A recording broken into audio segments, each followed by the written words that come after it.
Is Ron Carrico, and I'm a docent with the San Diego Air and Space Museum, and today we're interviewing Donald E. AUTEN, who is retired Navy fighter pilot, and he is going to tell us all about his experience in flying TAC Air. We're going to see what it means, and let's just start. So, first of all, what's your name? Donald AUTEN. When were you born? 20 February 1949. And where were you born? Los Angeles, California. And what did your parents do? Originally, my dad was in World War II as a Marine in the Western Pacific, assigned to the carriers as a gun captain on 3 carriers, Saratoga, Hornet, and I forget the other one. And then he retired and went to work for Space Technology Labs in STL up in El Segundo, California. So it must have been a later Hornet then. Yeah. Okay. It was, yeah. It wasn't the one that was sunk. No. And my mom was head of emergency surgery at Sentinel Valley Hospital. Oh, wow. In LA. So, brothers and sisters? I have one. Her name's Susie, 2 years younger. And where'd you go to college? Junior college was El Camino in Compton, and then I graduated from Long Beach in don't tell me, 92. No, it can't be. No, 80, 72. 72. How quickly we forget. You know, I don't know how I can't remember how the Navy does it, but the Air Force goes with class designate. I was a 66G, and every Air Force knows exactly what class they were in, right? Except for one of the astronauts couldn't remember. Well, we have something in common. So you got into Navy Air. Why? When I was about 8 years old, my dad's brother, my uncle, who's Air Force captain, had a bunch of meetings for a week near LA at one of the Air Force bases there. And he came out, and they gave him a T-33 to fly out. Landed at LA airport, and he stayed with us. When that course was over, we took him to the airport, and he got all geared up in his flight suit and his survival gear and G suit, and grabbed his helmet. And God, I was just overwhelmed with a kind of attraction to that life and to that style. And he gave me a big hug and strolled off to on the apron to his shiny, I mean it looked like a lure, T-33, and lit it up and taxied out. And I watched this whole thing, and I was just so amazed at this, because jets before I'd only seen in movies. So anyway, by the time he rotated and got his gear up, I said, that's what I'm going to do. So that was 8, 9 years old, and a glimpse at airplanes. That's a big airplane. Oh, monstrous, big radial engine. And I learned how not to torque roll, which is that airplane is somewhat famous for. And then I wasn't aware of that, but yeah, it makes sense. Oh, it's got sure. 1,400. I think it was 1,400 horsepower. Yeah. Anyway, do you remember which model it was? It was we had T-28Cs, Bs and Cs, I think. Cs was a carrier version, had a tail hook. Okay. And then after that, part of that was flying T2 Buckeyes. Did that in Texas, Beeville, Texas, and then the A4s. So now the Buckeye, you could actually drop bombs and things like that. Yeah. With it. Okay.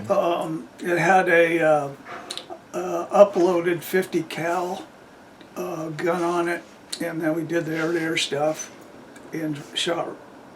We didn't shoot rockets on that one. A4s had rockets and bombs and also guns. Yeah. Well, that's interesting, because like the Air Force, we didn't do any of that, tactical stuff at all in pilot training. It was only no, they didn't do anything. The one thing you said in your book, which I thought was interesting, is that LSO is not exactly a great position for your career. That's what I got out of what you said. They may not have It said gets you it gives you a step in leadership. It gives you a whole lot of experience in understanding both sides of the flight deck. But it's a real both sides of the flight deck, I meaning mean, as a pilot, they only use pilots as LSOs. Unfortunately, the naval flight officers, intercept officers, the guys in the back are not allowed to wave airplanes because it's a factor, the credibility factor. I mean, they're not really flying airplanes, and it's difficult to tell a pilot how to fly an airplane when they are not qualified to do it. It was like the movie Top Gun, when that lady came in to talk to the fighter pilots that were all seated out in the hangar deck. She had no experience and no qualifications to talk to them. she was a real person. Did you know Well, yeah, I knew that, but she was giving guidance. She didn't deliver intelligence briefs. that? And when she said, serve on. I got my first CQ in the CBT-16, which was a Lexington CQ stands for? carrier qualification, Okay. Oh, right. which is the biggest, the event or the training step that causes more people to get disqualified from flying. Fighters. And anything. Anything? Anything that's going towards the TAC air side of. Yeah, right. Okay. But if you're going to fly C-130s and you can watch back. No. But you know, anything with a tail hook, I should have said. Right. So, and it also is that qualification that causes most people to turn their wings in. So, So when you guys do the short field stuff, I can't remember the terminology, to practice for landing on a carrier. yeah, the People make through that okay, but as soon as they see that carrier moving around, they think differently. Is that it? you know, we lose some guys. Daytime, in a nutshell, there's probably very few things in life that are as exciting or more fun than landing on a carrier in the daytime And living through it. and living through it. Counter to that is coming in at night, and I can't think of very many things that are as horrific or frightening as that. And I have 99 night traps. And I was asked if I wanted to get my Centurion night patch. I said, not in your life. I've been at this far. I don't want to tempt anything. So that's kind of Come on now, that's not real commitment. Well, the other thing was just to give you a kind of a ruler to judge the activities of night carrier arrested landings.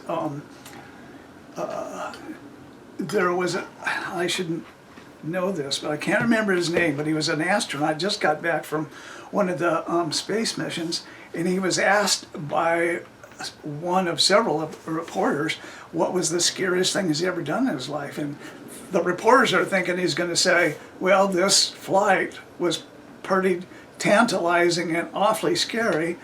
But what he didn't say that. What he said was landing on a moving ship at night. So I think that puts it in parameters most people would understand. Because you don't ever, at night you never see the ship. You see some lights. And you have instruments to get you into glide slope and on center line. But you're flying little indicators in your airplane. And outside it's dark. Everything's dark. There's no horizon. Generally, there's no horizon. So you get into about 3/4 mile, and the LSO comes back and says, "We have you 3/4 mile. Call the ball." And that's. Did you guys have a similar Fresnel lens than we did? You had red over wide, or Yeah, Vassy lights. yeah, Vassy. Vassy. So the three criteria that get you aboard is lineup, angle of attack, and glide slope. And your glide slope's 2.5 degrees? Yes. Well, it depends on the airplane and the speed, but 2.5 is a good place. 2.5 to 3. I hate to get sight. They're all F-14s are called turkeys. I thought the D model was pretty good. D model is the hardest. I've probably fought 15 more, maybe more different airplanes, and the hardest one I ever fought was a D. Yeah. And I fought foreign stuff too. So Oh, wow. F-14D was a butt kicker. Hectic. But let's talk about the LSO for a minute. Okay. Well, first of all, what's it stand for? And then go from there. Sir, LSO, what's it stand for? landing signal officer. And when did they first start using them? When they started carriers, I want to say this positively, but I'm not sure. From the time they got the first carrier landings here in San Diego, right up by North Island, they had safety guys out there. And it came to them fairly quick that on occasion, the guys coming in, even very slowly, needed help with correcting for lineup and glide slope. So that, we didn't really get too interested in carrier ops until well after the First World War. And we recognized that a few long-range strategic thinkers realized that probably the taking the war to the enemy with power projection capability was going to be the wave of the future, like the tanks, barbed wire, and machine guns in World War I, and also their airplane, which was predominantly a reconnaissance role. And then towards the end of that First World War, they started mounting machine guns on it and got real serious. So they started to recognize the importance of having somebody that was familiar with flight and the characteristics of the airplane, and familiar with, more than a little familiar with the dynamics of a ship at sea. So that was incorporated well before we got very many carriers out there. So now, where is the LSO located on the bow of the ship? If you're behind the ship, in other words, it's steaming away from you, there's the top of the flight deck comes down and looks like it bends. It's called the round down. There's the axial flight deck, which goes straight up the course of the ship. It's like the longitudinal line. And then there's another side, or an angle deck, or a side landing area that's, I forget the number of degrees it's off, but it's 15. pointed to the left of the ship, and I think it's around 20. But Yeah, that's what it looks like, yeah. So their station is called the platform, and it's about 150 feet from the round down on the left side of the ship. So is there just one station? Yeah. You only land on one, they only land longitudinally then? Helicopters do anything they want, but the landing line, the line that you try to line up on the flight deck is the one for the angle deck. So the ship's going this way, the angle deck's there. So that's why you're correcting all to the right all the time, as Yes. I heard, yeah. Yeah. And the center line is the middle of the angle deck. Right. So your approach appears to be kind of a little bit to the right of the course of the ship, and you're constantly making corrections because the ship in time Sure. is moving away from you. How fast did the ship usually go? It depends on what the LSOs need for wind over the deck. If they got a big bunch of wind, they don't have to have. They need only enough to make headway in steering control. Okay. If they don't have any wind, they got to pick up, probably depends again on the airplanes, but 15 knots is about the minimum. And now, I gotta say, If you get really high winds, like if you had to have 30 knots over the you guys could go couldn't- backwards. No, Well, I'm kidding. I don't remember ever getting canceled for too high of winds. And we it just took seems some like the big- deck crew would have a hell of a time. Oh God! I mean, you can literally stand. If wind's coming from that way, stand at about 25 degrees into the wind and not fall down. So when you pick up wind, I was talking to a Navy guy, one of the guys that launches the launch officer, the chemical officer. yeah. And I said, you know, I've seen so many pictures of you guys. You guys all practice that before you go out, right? Well, exactly what you're going to do. Yeah, we do. Yeah. Got to make it look good, you know. Yeah. Little known secret in TAC Air is you always see the movies where the launch officer or the chemical launch officer tells you to wind it up. Mm-hmm. So you go to mill and you check your instruments and wipe your cockpit out, check your head knocker up, and then if you're a fighter guy, he'll go, which means go to blower. Mm-hmm. And then you can go around the D10 and go into the blower. When you get comfortable and everything is good, the movies go, the pilot goes like that. And the catapult officer returns a salute. In real life, the pilots flip them off. But that doesn't make the movies. I just thought it was, we have the cockpit, an A4 cockpit at the museum, and you know, and I got in it and I was picking around and I found a little lever. Oh, the throttle handle? And I went, oh, that's what that's for. Yeah. You know, that makes sense, you know. Yeah. Then I asked Kidrick, and he said, yeah, that's what it's for. So Yeah. I guess they have it in all the fighters then, don't they? They must. All the ones I'm familiar with, I mean, 2 seconds to 150 knots, yeah, you better have something like that, you know. Yeah, yeah. So, what airplanes, did you list all the carriers that you flew on? No, I got called on the Connie, but I did all my cruises on the Enterprise, CBN 65. Okay. And that, I think, that's it. Oh, wow. So how many cruises were you on? 2, but they seemed like 20. I know we were doing a good job out there, but I didn't like cruises. Because? Well, primarily because we had just been married and moved to Lemoore to get in the A7 Corsair RAG, and that took about 6 months, and then What's RAG stand for? Replacement Air Group. It's like the training command for the fleet model of the airplane you're going to fly. So when you got out of pilot training, you went first, where'd you go?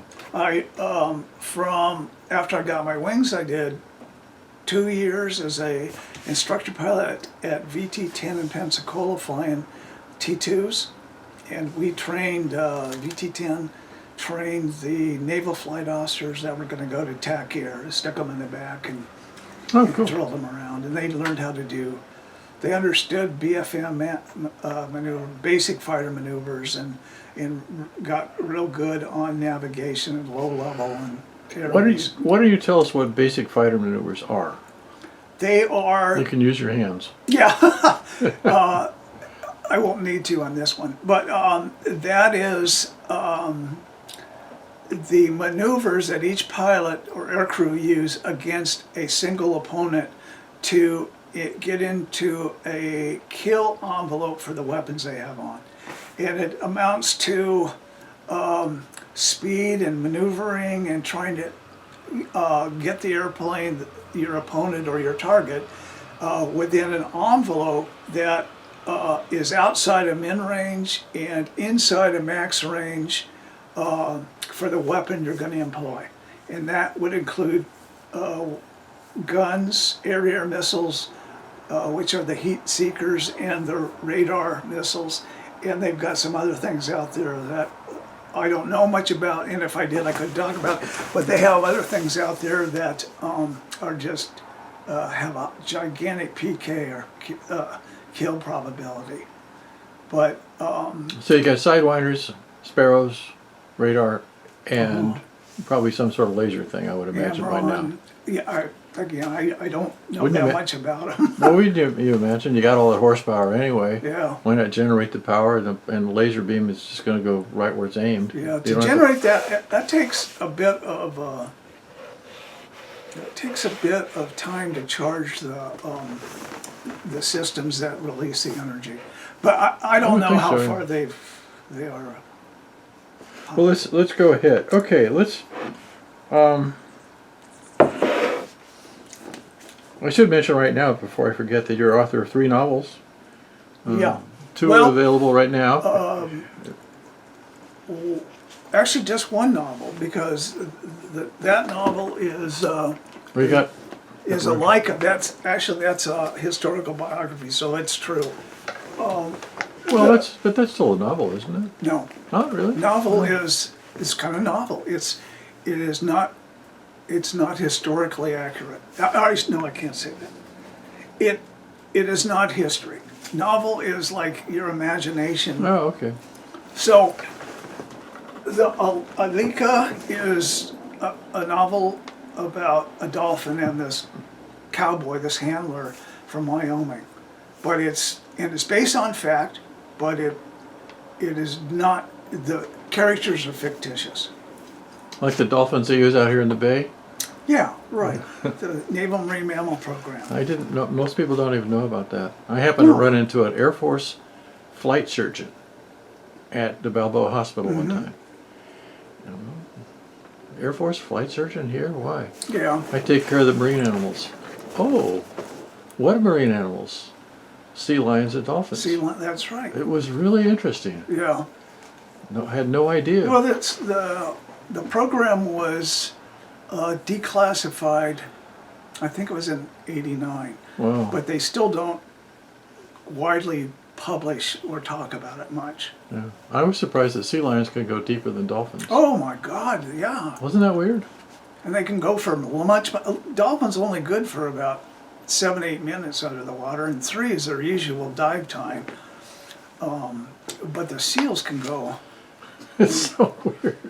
Do they use seals or sea lions? Sea lions. I'm Yeah, sorry, that's what you're I thought, right. yeah. Sea lions. Well, I have some friends that do. They have sort of like get-togethers for once a month. You know, they go to different people's houses. You know, and so they always have an interesting speaker. Well, and the last one was a law professor from Harvard, and he was going to talk about the impeachment stuff, you know, which was pretty interesting. It was really interesting. I had told him talking, and then I had to disagree with him about something. But Well, that would be. well, I had to ask him about, was it Braverton versus Ohio, and he was, well, I don't think that's appropriate here. Well, hell, it isn't. So, let's talk before. What, like I told you before, what interests me is that we didn't even finish talking about LSO yet. So, how many times, you know, are there different classifications of LSO? There's every squadron, and you know there's probably 6 or 7 squadrons. Again, the heels are in a different arena. So there's 6 or 7 TAC air and support squadrons, and each one of those has generally a senior LSO and a junior LSO. They get on an LSO team, and when I was doing it, it was there were 4 teams, and we would rotate every other day because we're still flying. But the LSOs would report to a senior a senior LSO which was actually part of the Carrier Air Group commander. So he was usually a light commander, an 04, or a very senior lieutenant, and he owned all the LSOs. So, do you know every pilot that's coming aboard? Towards the middle of a 9-month cruise, you do. And then you can actually start telling who's flying by just watching the airplane in the groove. Wow. And what would be the difference? You know how smooth they are, how erratic, and we don't talk at daylight. We don't generally transmit from the LSO to the pilots.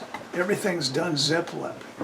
So there's no communication. They come in and they fly over the airplane 350 knots, brake at the bow, and go downwind and come around, get the gear down, double check the gear, get the hook down, double check that, or you owe so if you forget the hook, and you come in and land.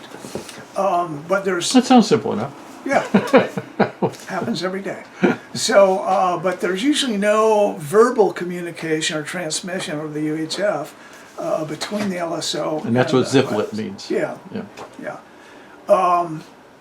What was the other part of your quiz?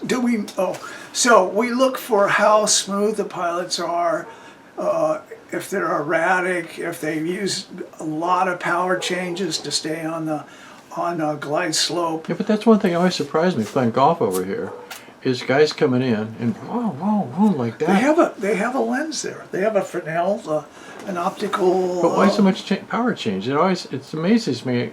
You know, I used to just set 83% and Yeah, but hardly touch it. You've got a 12,000 foot runway. These guys are trying to land in a box. It's about 25. Yeah, but it seems like every time you gas it, the nose is going to come up before. No, it really doesn't. Especially Phantoms, for example, they're like big banks, and it's proof that with enough power behind it, like the two J79s in an F4, you can make a bank fly. But What does that mean? It means it doesn't have to have any aerodynamic capability. You can still get something in the air with enough power. The Phantom was a gigantic airplane for an aircraft carrier and tremendously heavy. F-14 was heavier, but the Phantom was just a beast. But its saving grace around the flight deck is it was smooth. When you got it trimmed up on glide slope, on center line, and with in the basket, it was a dream to fly. In the basket Being your glide slope Sure. and your center line, Okay. and See, I always thought I was a smooth pilot, but apparently, if I'd been Well- flying an F-18, it would have been different. yeah. So anyway, I was playing golf there one time, and right under the 16th hole, one went right over. It was so cool. F-18. F-18, you could feel the heat. It was really neat. I Yeah. thought, wow, that's so Yeah. cool. And when you see the fighter up close, you know what they can do, and like going to the range and sitting in the tower when the F-4s went by, and, on a gun pass or a skip bomb pass, and then, immediately turn, and you could just feel the whole tower shaking. And in the quiet of the desert, just hear that, the wind. Okay, so the pickle. What is the pickle? Pickle has two primary functions. One is to give power calls. Oh, It's the thermal one, and that'll illuminate the cut lights which are on the bottom just for a second, and that's the LSO gives, rather than say you're low or you're slow, you hit that button a couple of times, and that tells the pilot that he's either slow or he's below the glide slope or getting close to the glide slope. And the wave-off lights are these bright red lights that you can see for miles and miles, and that's a wave-off, and that's the indicator, the visual indicator for the pilot to go to full throttle and abort the approach. And that would be caused by any number of things, but primarily obstructions or not a clear flight deck to land, or the pilot is really hosed up. They So just get rid of him. did you ever hear anybody actually hit the rounded part when you Round down? No, I didn't. I was never even out there when we had I've seen a few hook slaps where this being the round down, ship's headed that way, and they come by, this is the airplane, the hook's here.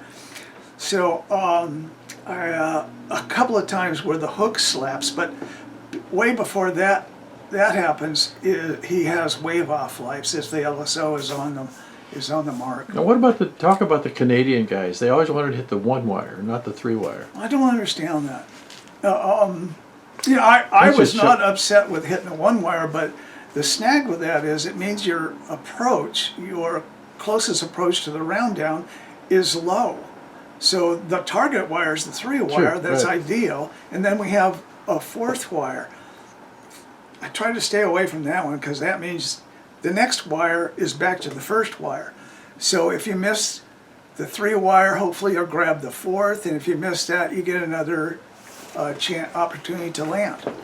Is a bolter when the hook hits and bounces over the wire? It's when you don't engage a wire. So if you don't feel, I mean, as soon as it touches, you're going to full power. Yes. And then if you're arrested and not going, then you just pull the power back. Yeah, as soon as you feel the hook engage, you pull the power back, and the whole wire retracts, and your taxi director or airplane director clears the flight deck, clears the landing area. What was the worst conditions you ever landed in? Me? Yeah. In fact, it was just workups. We weren't even on cruise, but it was just a hellaciously ugly day off San Francisco. And when they have big swells from the west, there's areas off the coast of Monterey and San Francisco that get these monstrous waves, the ground swells. Well, that's Mavericks with the surface. That's one place. Yeah, no kidding. But even before it breaks, even still 100 miles or so out to sea, these things are just monstrous. But anyway, it was day, and we were doing CQs in preparation for deploying, and I got shot off. Oh, in fact, that was not much fun either. Now the boat's 1,000 feet long, which is pretty big. But when the boat is in such heavy seas, even a ship 1,000 feet long, going into the ground swells can bury its bow, and that's called taking blue water. Well, we were getting shot off on a down deck where the LSO, the catapult officer, shoots us, and all you see is blue down there. You see the end of the deck and blue. And theoretically, the cycle time is such that when the deck comes up, you're at the end of the stroke, and then it kind of kicks you off the ship. Well, that was unfun.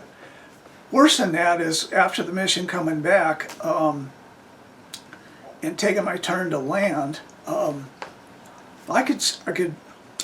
In fact, I'll tell you, I still remember this like it was yesterday. I'm looking. Now you have 3/4 of a mile to land after you roll your wings level and you come in for the final approach. And I saw the deck go down. Oops. And I'm still approaching, and now it's coming up. And I'm in an A7. Let me pull this.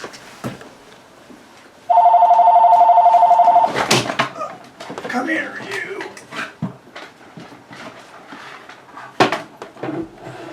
You big old bruiser, you. Okay, so I'm flying one of these guys.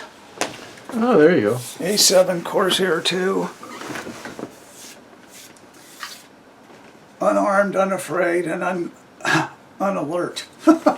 So anyway, I'm flying one of these things and coming in for the carrier, and I see a plan. It went from plan form to very little deck showing. So I'm on the as I continue the approach. It starts to go up again, and the ball goes way high, indicating that I've got a high glide slope. In reality, it's not the glide slope, it's the ship has changed the angle of the lens. So I keep approaching, and it stays high, and I keep pulling power back. So the lens stays the same, it doesn't... It's stabilized to, I think it was 16 feet, so 32 foot bandwidth from high to low. Of deck going up and down. Yeah, and it's stabilized there. But we had way more than that. I think it was almost 25 feet. So the deck, the back of the ship is moving up and down 50 feet. Oh, Jesus. So I'm looking now, as I get real close, I keep pulling power back to try to get the airplane settled back on glide slope.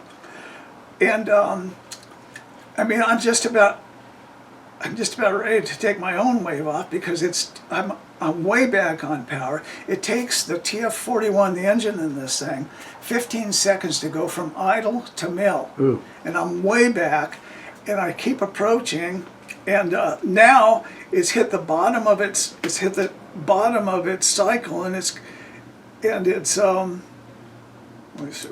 Oh, here's what.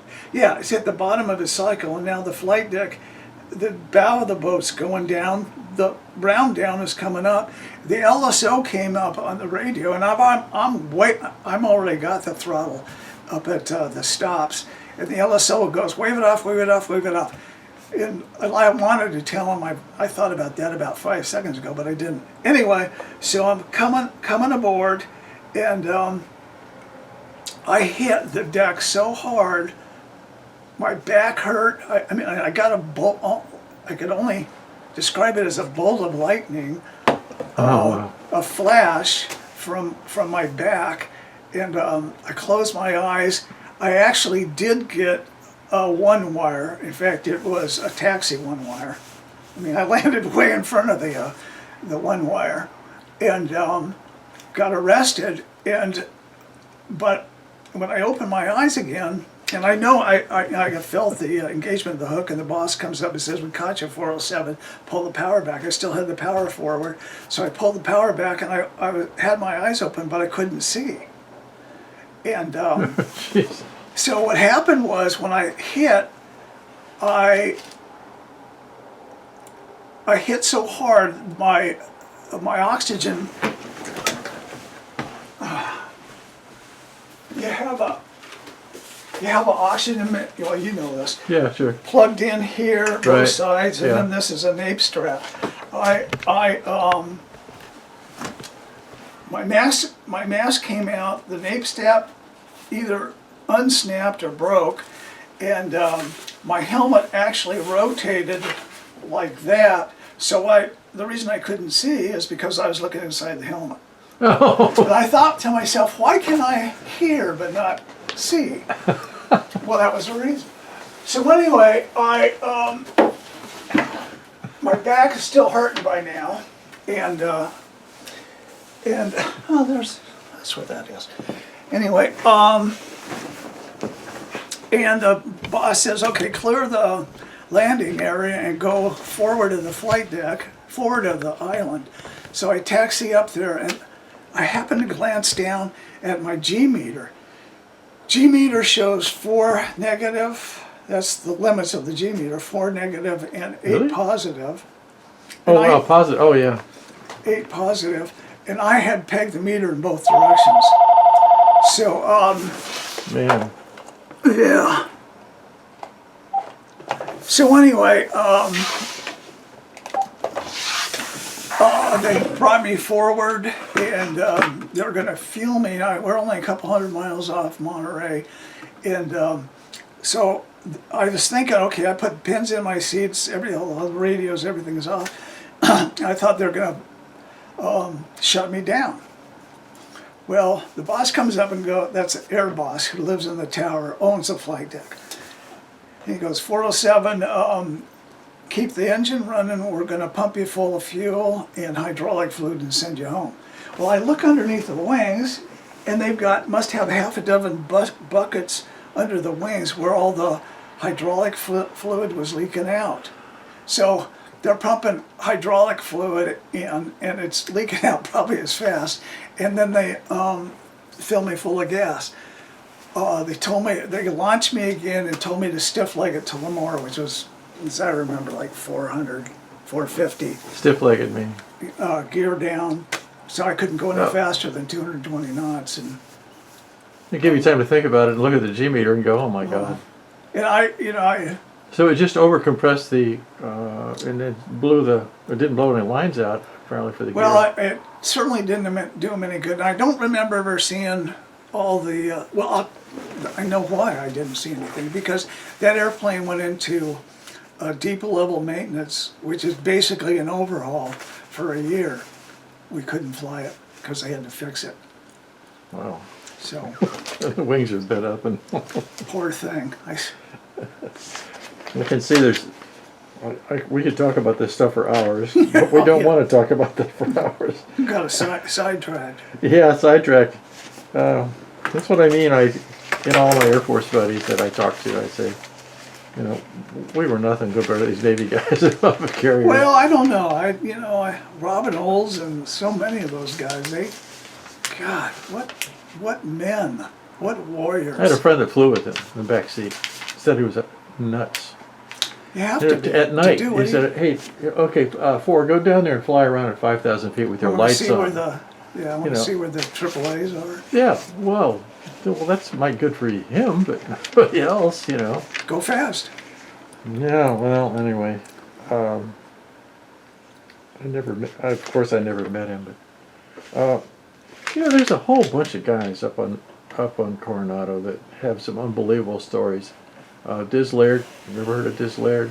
I've heard of him. Yeah, well, he shot down Germans and Japanese. Yeah. Only Navy guy to do it. There's another guy named Buck Rogers, Bill Buck Rogers. He's in his 90s, and I can't remember which carrier was off of, but he was there towards the end of the war and survived that gigantic typhoon they had on the way home. Oh, the one that sunk tin cans. Yeah, and it tore the bow off of one of the boats, and he was up flying. He was on the mission to sink the Yamamoto, and he shot down a few Japanese, but he said it was like target practice because these were kids flying these airplanes, and when those guys got there, they had a lot of time. He had about 450 hours by the time he got there. Mm-hmm. So that was the nature of the superiority of the American forces. We had so much training, and the same thing in Europe. The guys had a lot of flying time by the time they got there, as opposed to the Germans were getting shot down. There was a story about one guy that shot down 3 times before lunch. The same day? The same day. Well, Churchill crashed 2 airplanes in the same day. And in fact, he was the guy that came up with the phrase, any landing you can walk away from is a good one. That was Churchill said Yeah. that? Oh, I didn't know that. Well, let's talk about air tactics again. Okay. So we briefly covered the LSO. Well, obviously you know about how. I'll give a little start. Okay, World War I, they started with observation planes. Go fly over the other lines, go, what's on the other side of the hill? Yep. Well, the early observations from the Germans and the French and English would wave at each other. Yeah. And then one guy threw a rock or whatever, and then pretty soon they were shooting at each other. And right away they found out that if you're trying to shoot somebody with a rifle going by the other direction, it just doesn't work. So someone came up with the idea of mounting a gun on top of the fuselage. And I'm trying to think of the name. I talk about this in the museum all the time. It's been a whole year since I've been there. But they call it the Fokker Scourge. And it was a single engine fighter, maybe 80 horsepower, go 80, 85 miles an hour, with wing warping. And they could get behind the German airplanes, or the English airplanes, and shoot them down easily, because the first thing didn't expect it. Well, then that developed, because everything was at that time was about protecting the photographing airplanes. Right. So they had the fighters to protect the photographing airplane, And the balloons. And the balloons, which were a real problem to shoot those babies up because they're hard to light on fire. You got to get a big hole in the darn thing before oxygen gets in there, blow up. And it's got to be an incendiary round. Right, and they would come back, expending rounds and rounds of ammunition with no luck, and they found the Germans would have them down low in the ground, and they'd be moist.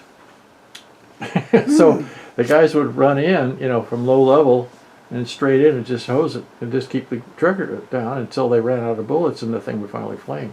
And even then it didn't work that well. Yeah. But anyway, there's all sorts of stories about that. But pretty soon you got into air-to-air tactics. And there wasn't much in the way of real tactics to start off with. It was sort of every man for himself. And when you read about Rickenbacker's book, the guys would just take off on their own and go fly. Yeah. Until they finally developed, a fingertip formation type thing and some sort of tactics.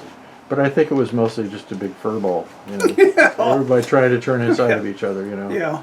So then you get up to World War II, and then you can talk about World War II, the tactics they used there. What did they do? Do you recall much about it? Well, you have to define the war theater because the missions were different, and ergo the tactics were different. If you go to Europe, the fighters, early fighters, the Brits had to protect their homeland from the German onslaught during the Battle of Britain, which only lasted about 6 months. So there's more by about 2 or 3. Pretty sure. Yeah, I think it was like August to September 15th. Yeah. So that was primarily a defense of the homeland mission. Do you know the first Allied guy shot down in the Battle of Britain was an American? No kidding. Yeah. How about that? Leave it to the Americans. Anyway, so that was primarily a defensive, tactical arena, and there wasn't much tactics involved. Luckily we had development of a real crude radar, and we could tell when we were getting swarmed by the British bombers, and initially they didn't have British bombers, German bombers, and initially they were not escorted.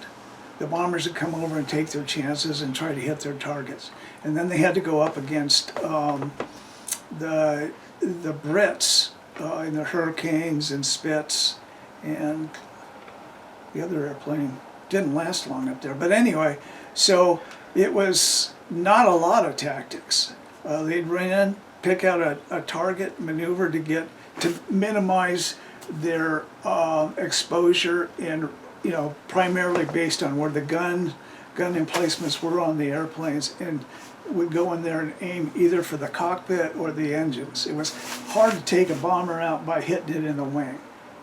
You really had to concentrate a lot of fire on that. So they're going for the cockpit, as did the Germans, cockpit or engines. And they would do that until they ran out of gas or fuel, or ammo, and come back and do it again. But the tactical portion of that was, to me, not tactics. It was just launch everything and kill everything in sight. With the Pacific campaign, which we, really and you will know this, Ron, the interesting thing about Midway, which was called the Turning Point, was around June 6th, 7th, I think it was, 1942. This is after, obviously, Pearl Harbor. That was the first engagement by opposite military forces in which the force commander never saw the opposing forces. Actually, that was Coral Sea, but Midway's pretty much the same way. I think you're right. Yeah. Okay, I stand corrected. Very good. Well then, Act 2 was Midway. So, and that, for a lot of lucky reasons, luck was on our side at Midway. We had extraordinary success.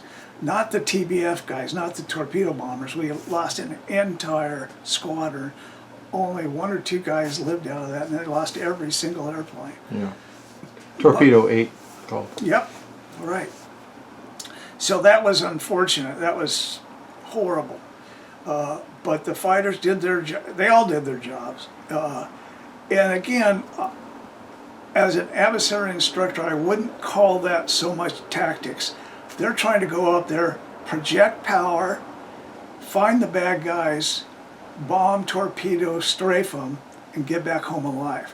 Now, they had to go against both surface-to-air weapons, the AAA, and the fighter cover. That's our guys against the Japanese Imperial Fleet. So, all tactics turn into air combat maneuvering when you cross the FIBA or when you get one bad guy behind your wing line. That is at that point kind of as you mentioned the word furball, that's when the Battle of Britain or the furball starts. And tactics are usually pre-engagement or pre-pass. It's the way you set up to minimize the opponent's strong points and to maximize his weak points.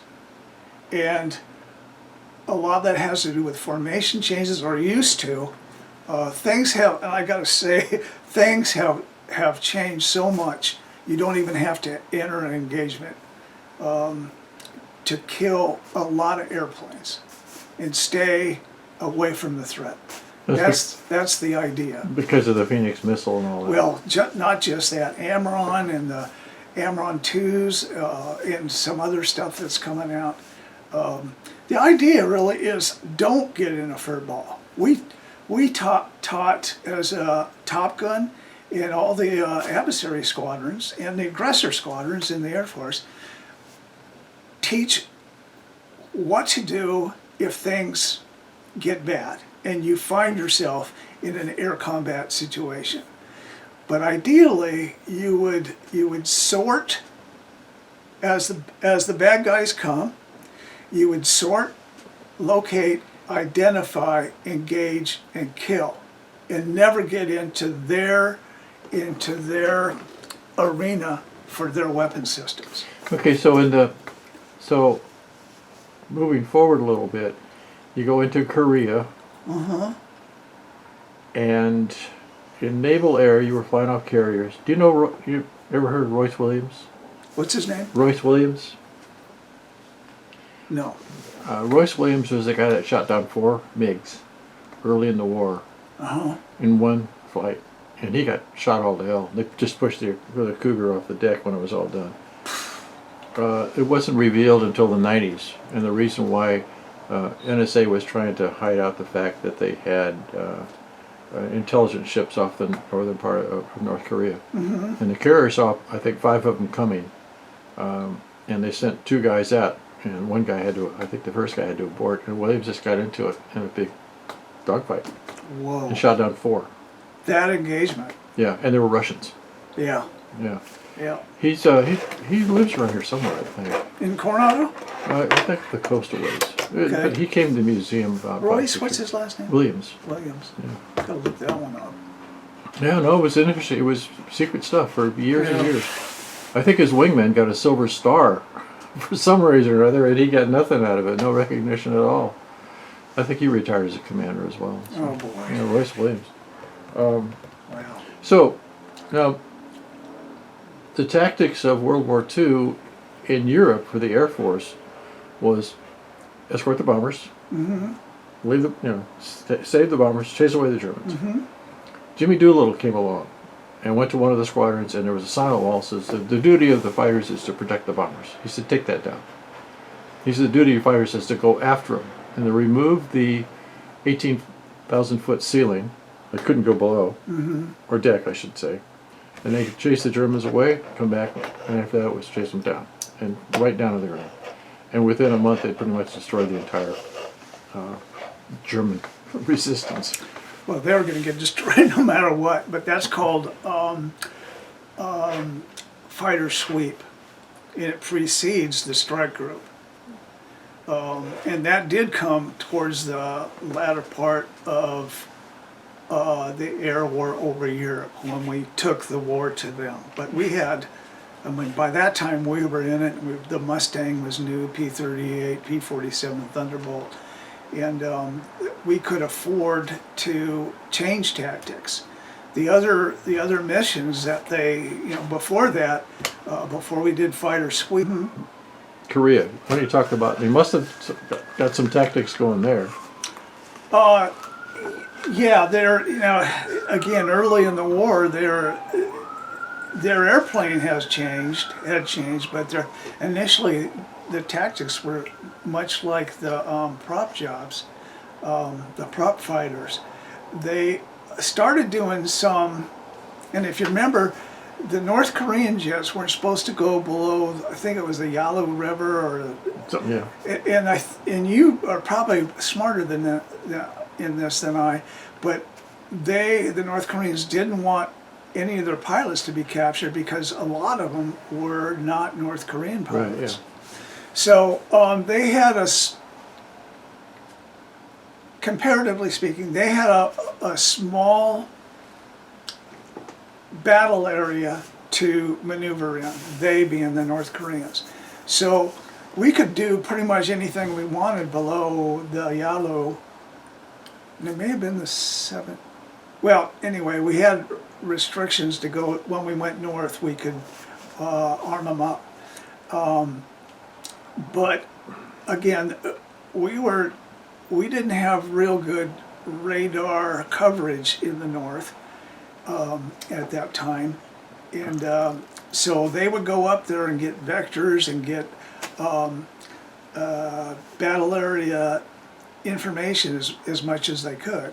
But they were primarily, not to say we didn't have bombers over there, or didn't send bombers north, but they were primarily, in the terms of the fighter mission, just to seek out and destroy the bad guys in the air as well as on the ground.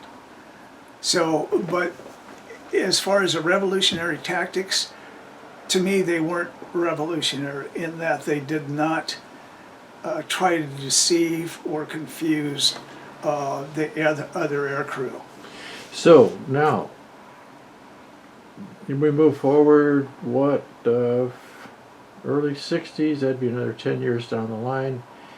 And this is when we started to realize we needed to do something. And the reason why was because our loss ratios were not so good. Right.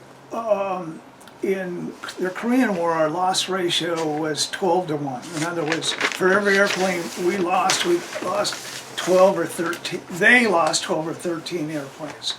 And they had very limited fighting force of fighters. So logically, we could have destroyed them entirely and taken out all their fighter capability, aviation capability. In around 64 or 65, when the air war in Vietnam started, we were still flying or fighting using Korean tactics. Although we had gone, if you remember, Korea was a Generation 1 jet. It was subsonic. They had guns, and I think they mounted rockets a few times, but they were not very effective because they were just ballistic. And swept wings, but a tremendous turner, highly maneuverable, light, and low wing loading. So they had tremendous turn capability, instantaneous and sustained, but that was still much like the fighter maneuvers we used in World War II. The engagements were generally one versus one, although you always like to have a free fighter and an engaged fighter on one bad guy if you can do it. So in Vietnam, we're still of that mentality. Flying relatively new jets, and actually the introduction to Generation 2, which is high speed, lower maneuverability, still carried a gun for most airplanes, although the stupid Navy didn't put one in their Phantom. And then the introduction to air-to-air missiles that guided by themselves. So what do we do with that, though? We didn't train, just nobody did. Marines, Navy, Air Force, except for those explorers that went out there and against the rules got tangled up with each other. But there was no official or sanctioned air-to-air training. And the reason was because we thought, since, okay, we've got these missiles where you can stand off 2, 3, 9, 10 miles away and holds missiles off at bad guys and never get into their weapons envelope, we'll be safe. Well, along comes the rules of engagement, which changes everything. Because under the rules of engagement, we had to have two forms of target of identification to ensure that the bad guy we're tracking or looking at was in fact a bad guy. So we didn't have blue on blue engagements. So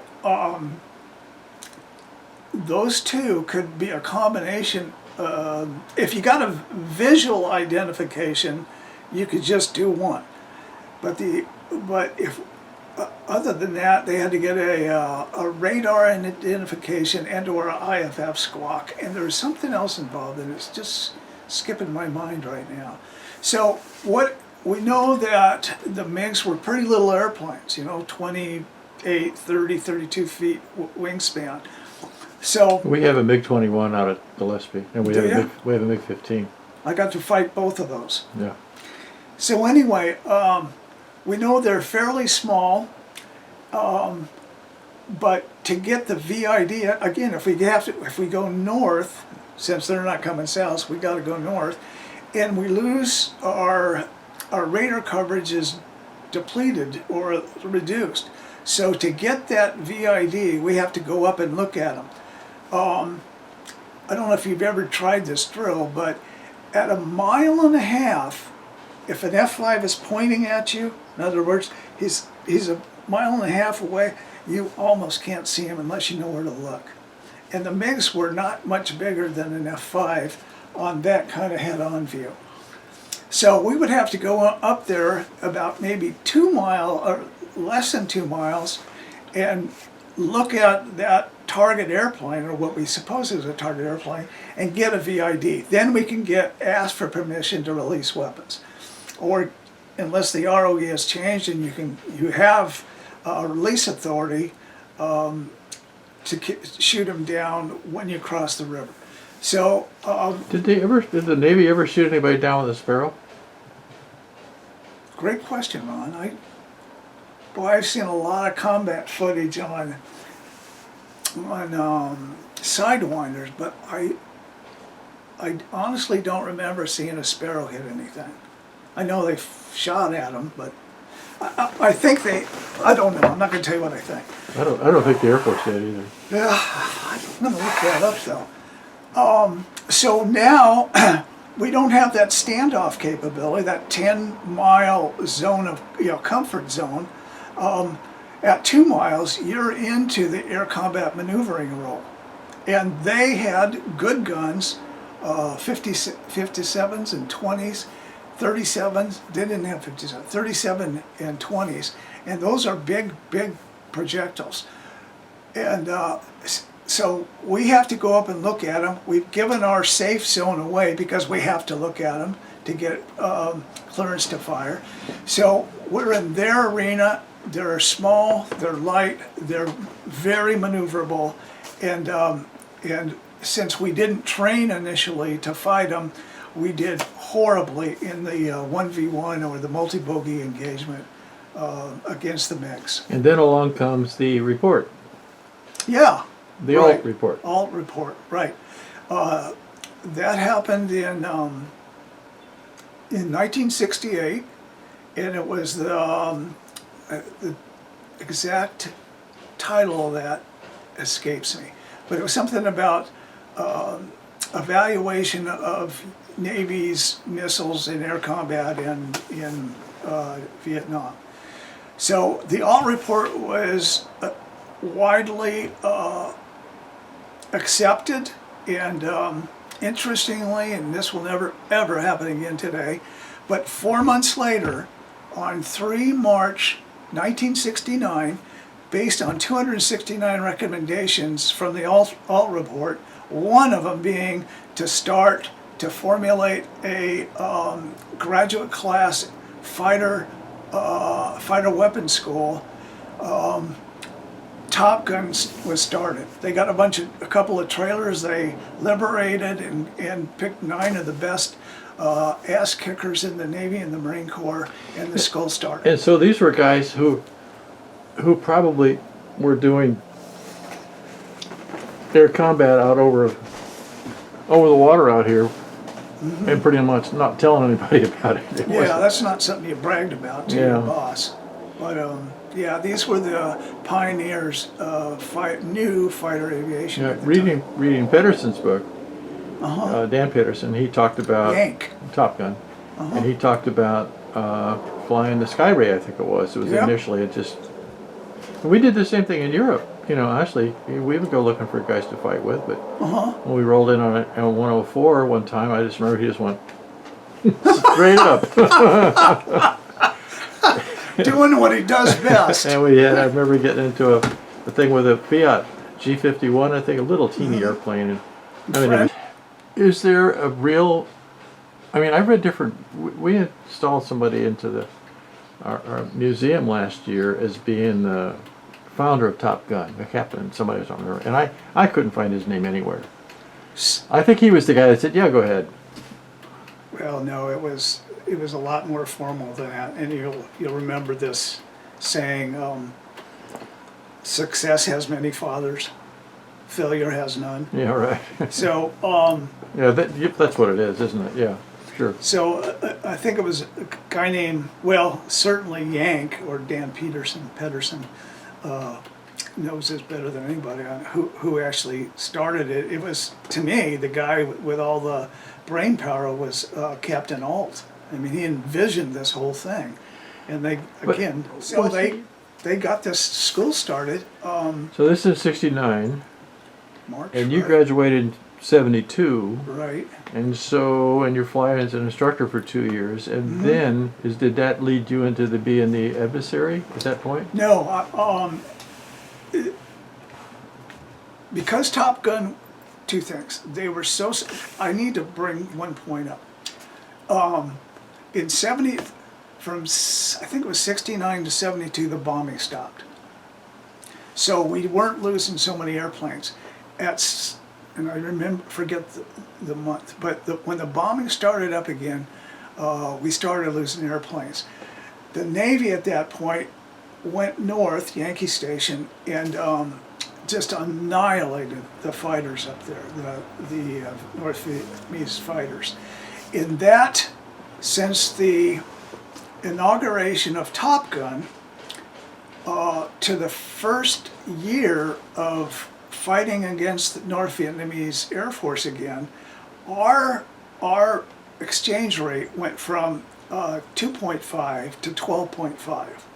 So we were back in the regime of the Korean War. When was the Air Force Bolo flight, do you remember? I don't. I'm not very smart on that. Yeah, I don't remember either. You know, that what made that was Robin Olds, of course. Mm-hmm. And what they did is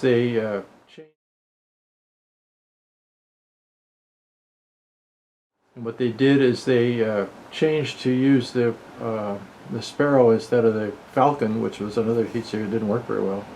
So they mounted the F-4Cs with the Sidewinder, Uh-huh. and then they used F-105 IFF settings. So the Vietnamese thought they were going to go pick on some poor old F-105 guys and go, Oh, oh. it's a force. Not so fast. And they shot down 7 MiGs. The important thing is during this 2-year pause, Top Gun, the school, Naval Fighter Weapons School, continued to roll out instructors. So the squadrons, the fleet squadrons, and the Marines included, would pick out their best, most talented, aggressive, smartest fighter guy and send them to Top Gun. These guys, Top Gun, in 6 weeks, would inaugurate, or I should say, baptize them in the war arts.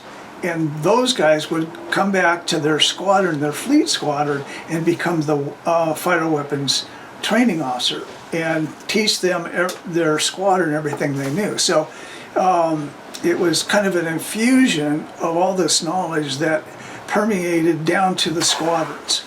And so it was a tremendous idea, but Top Gun was so in demand that they said, why don't we start some other squadrons that can do what we do. So they started with VFA 127 and VF 126. I'm not sure who they started with. I know they took some composite squadrons, and they mandated that the pilots that from these A4 squadrons initially that went down to Top Gun had to be fleet qualified. In other words, come from the fleet with a fleet, at least a fleet tour behind them. So they spent 5 or 6 weeks going through the Top Gun syllabus, which I did twice, and you pass or you fail. And if you pass, you go back up there. You've been baptized in their ways, and then you become an adversary pilot in these little adversary squadrons. Okay, let's stop there for a second. Okay, so you get into A4s, and as an A4 pilot, you're an attack pilot, because it's called Yes, an I was a A4. light attack pilot. A light attack. Okay, so before you got into that, did you have any air combat maneuvering at all? Yeah, we did some very basic stuff, basic fighter maneuvers. For instance, Turn-ins, tracking, rolling scissors, flat scissors. okay, talk about scissors. Okay. What does that mean? There's. Show us with your hands. Where's my hands? Let me see if I can get a. Hey, let me borrow this guy.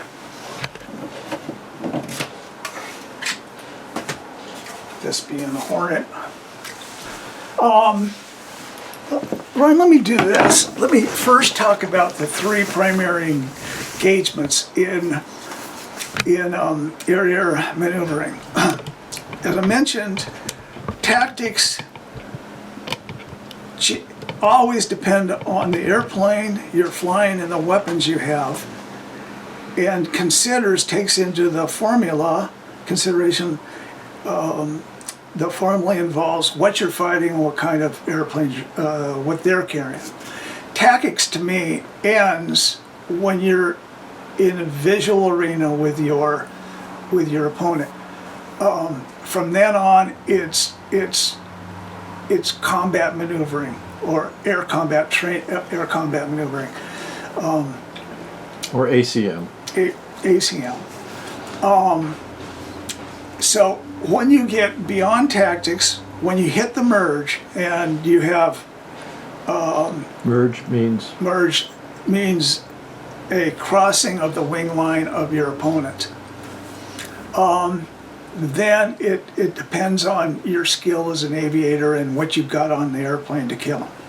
All right, so, and I can't talk about the new stuff because I just don't know. But in the generation 2s and 3s and early 4s. Okay, 3s would be Hey, if you remember 2. F-15s. Yeah, F-14s. F-14s. What else? F-16s. Would still be a 3 or a 4? 3. The 4s are hypersonic. 3s are go fast and turn good. Remember, generation 1 is turn good, generation 2 is go supersonic, 3s are do both, and they have BVR weapons, beyond visual range weapons. And 4 is a generation leap beyond 3. And some people like to say, okay, they're super cruise, but I don't know any of the fighters that can really super cruise. We just go supersonic and basic engine. And they have a new generation. Well, they were talking about the F-22, but I don't think it's actually true. Yeah, I don't think that super cruises either. But in the 35. And then they've got other stuff that's coming online too.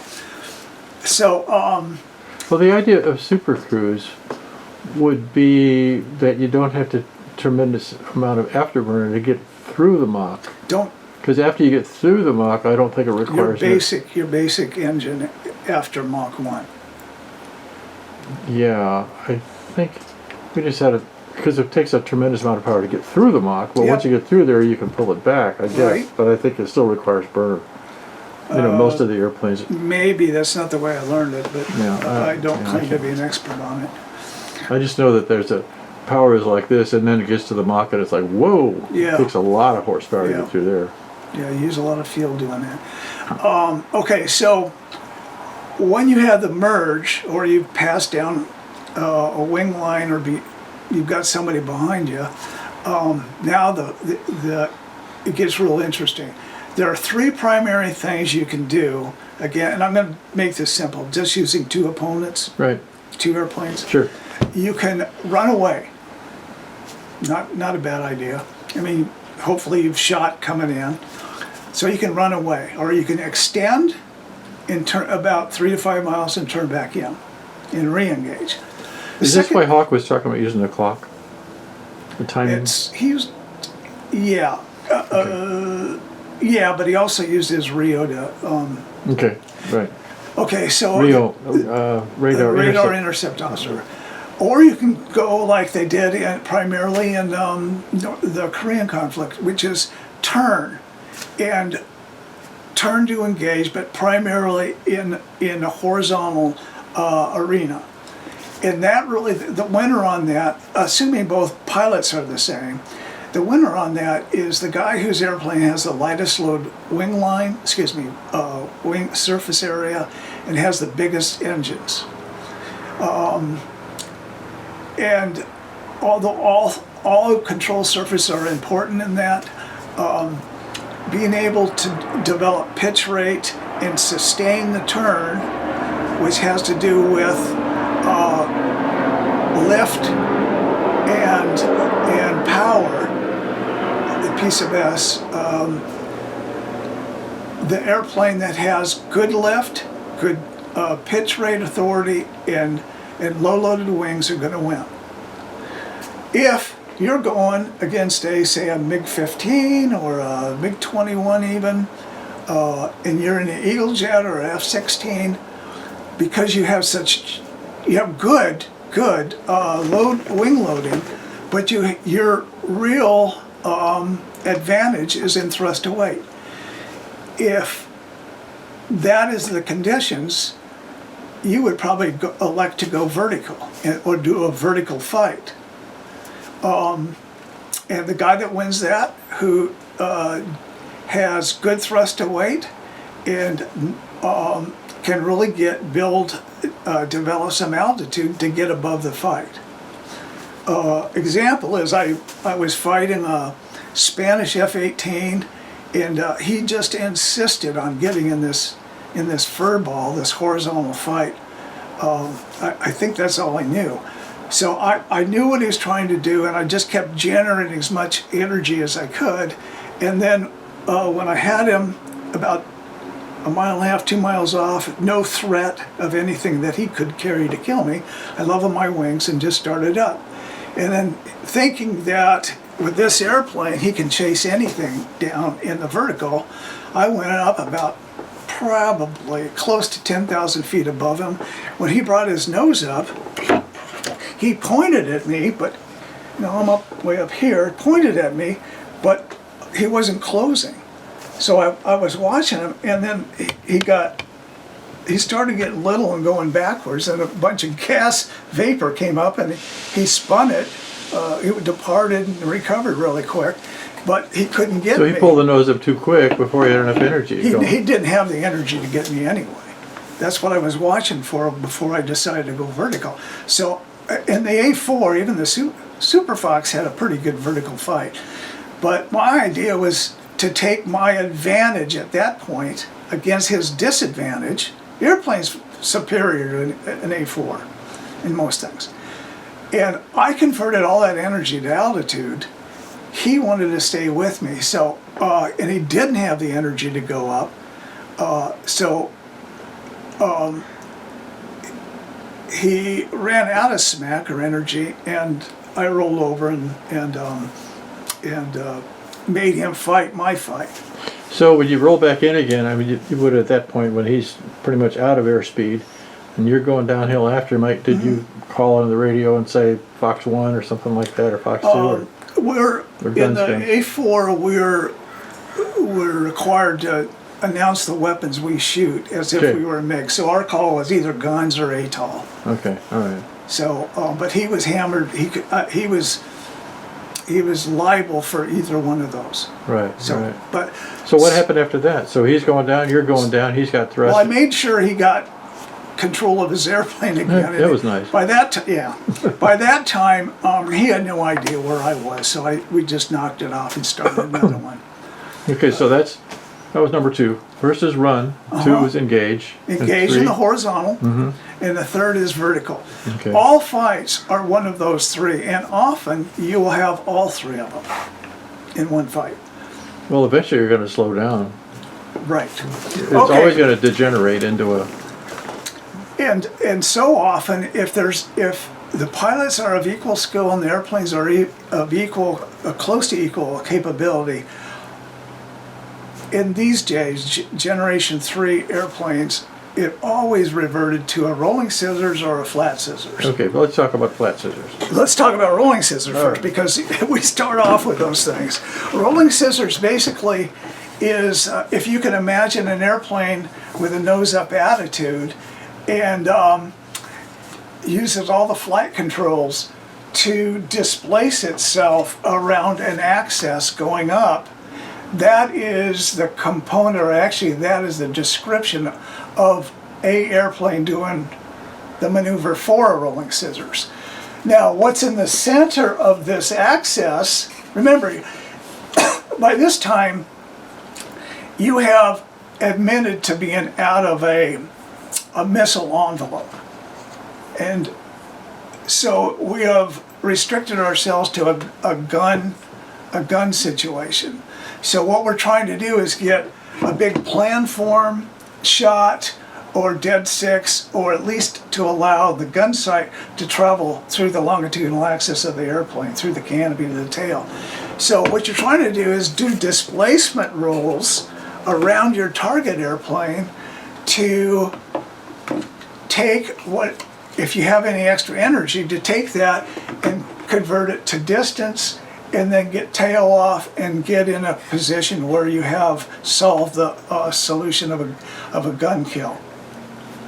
Okay, so you're too close, you need to maintain your energy, and you want to back off. Right. So you do a rail around as exhaust, basically. Yeah. Okay. Right. All right. Okay. And why the term scissors? Is that odd? I don't know. I never was smart enough to ask that question. I go, scissors? Okay, I got it. So a rolling scissors is when you're both doing the same thing. So you have kind of a common axis, and you're still, both guys are trying to put their vertical, their G component, their vertical component on the other guy's airplane, and displace themselves so they can come around to the 6 o'clock. But your opponent's doing the same thing. Why would he be doing that? Because he's trying to get a gun solution too. This guy in the A7 is also trying to get around to the Hornet 6 o'clock to get his gun on him. Now what happens is in A4s, especially the Super Fox, let me just tell you real quickly, the Super Fox is was built for the nuclear mission in the early 50s. They kept making improvements on it. They used it in Vietnam as a light bomber, and it didn't have a computed bombing sight initially on it. It was all free fall weapons. But one thing it did good is it was a heck of an airplane to fight. It has a 720-degree roll rate. And with the newer engines, the last engines they put in there, the P408, the P408 had 11,700 pounds of thrust. The airplanes I had in my squadron in VFC 12 at Oceana, and then before that, VFC 13, well, we didn't have Super Foxes there. We had them in VFC 12 at Oceana. We stripped down, took out everything out of the airplane we didn't need. Raw gear, the gun cans, the armor around the seats. We got our heaviest airplane down to just a little bit above 9,000 pounds. Oh, wow. So we have 2,700 more pounds of thrust than the airplane weighs, empty.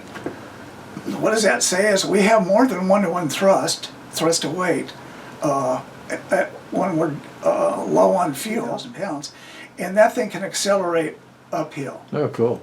So, so they're hard to see. They have tremendous thrust to weight, and we had a 47-pound wing. MiG-15s had a 43-pound wing, and your Phantom had about an 85 to 90-pound wing. So what that tells you is, to sustain the same G in a turn, you had to be going much, much faster, use more gas, and you'd have a bigger arc than A4 would. So, and the good speed for the F4 was apparently 425.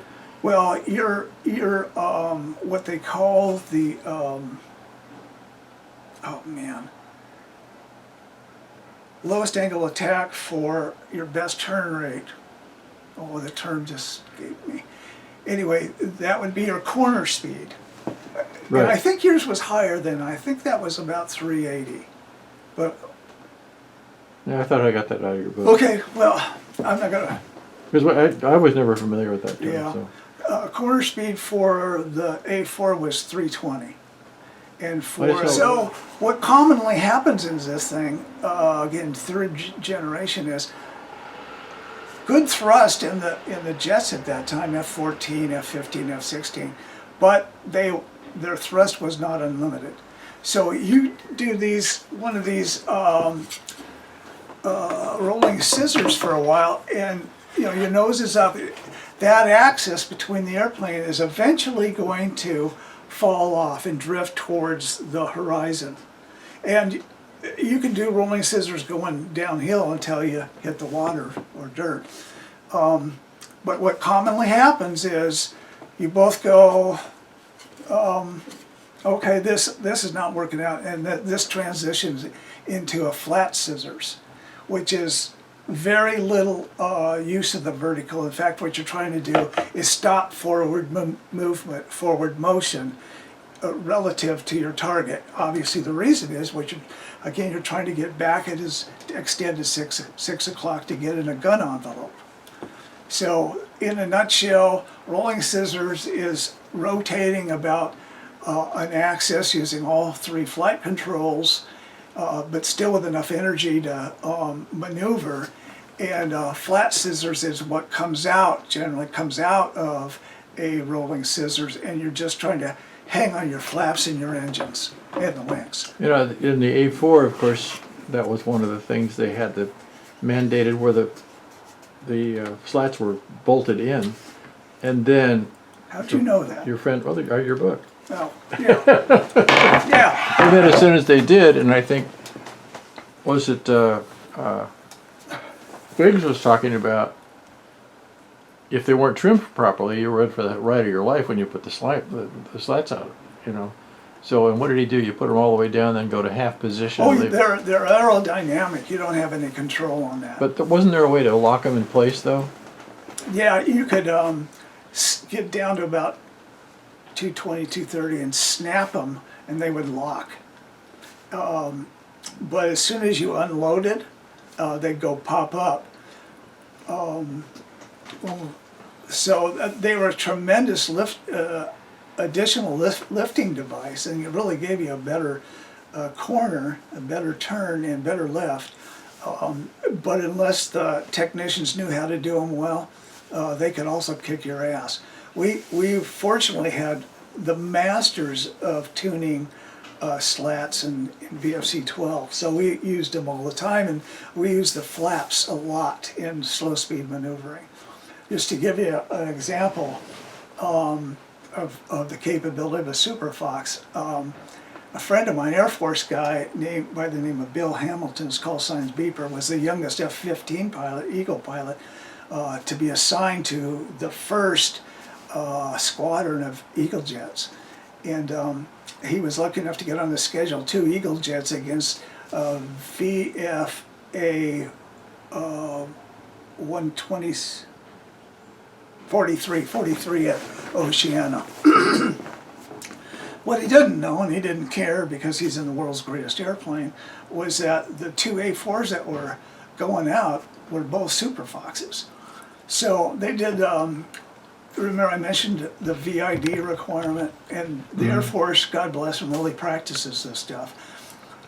Their formation or their tactic to go in and get a quick kill at the pass or pre-merge was they stepped down they went in trail, and they stepped down the second guy that was going to be called the shooter, 3 to 5 miles, about 3,000 to 5,000 feet below the lead. The lead's job was to go in there and make a pass on that first airplane and tell the shooter that it was a bad guy. So Beeper's lead went in, did an assessment, and said A4, shoot. So Beeper, the A4, here's the lead Eagle Jet, passes this A4. The Eagle Jet turns hard right across his extended 6. The A4, not knowing what the formation is, went belly up and across the tail, the extended 6 o'clock on the Eagle Jet. Beeper took the A4 out right away with a AIM 7, a Sparrow, and killed him.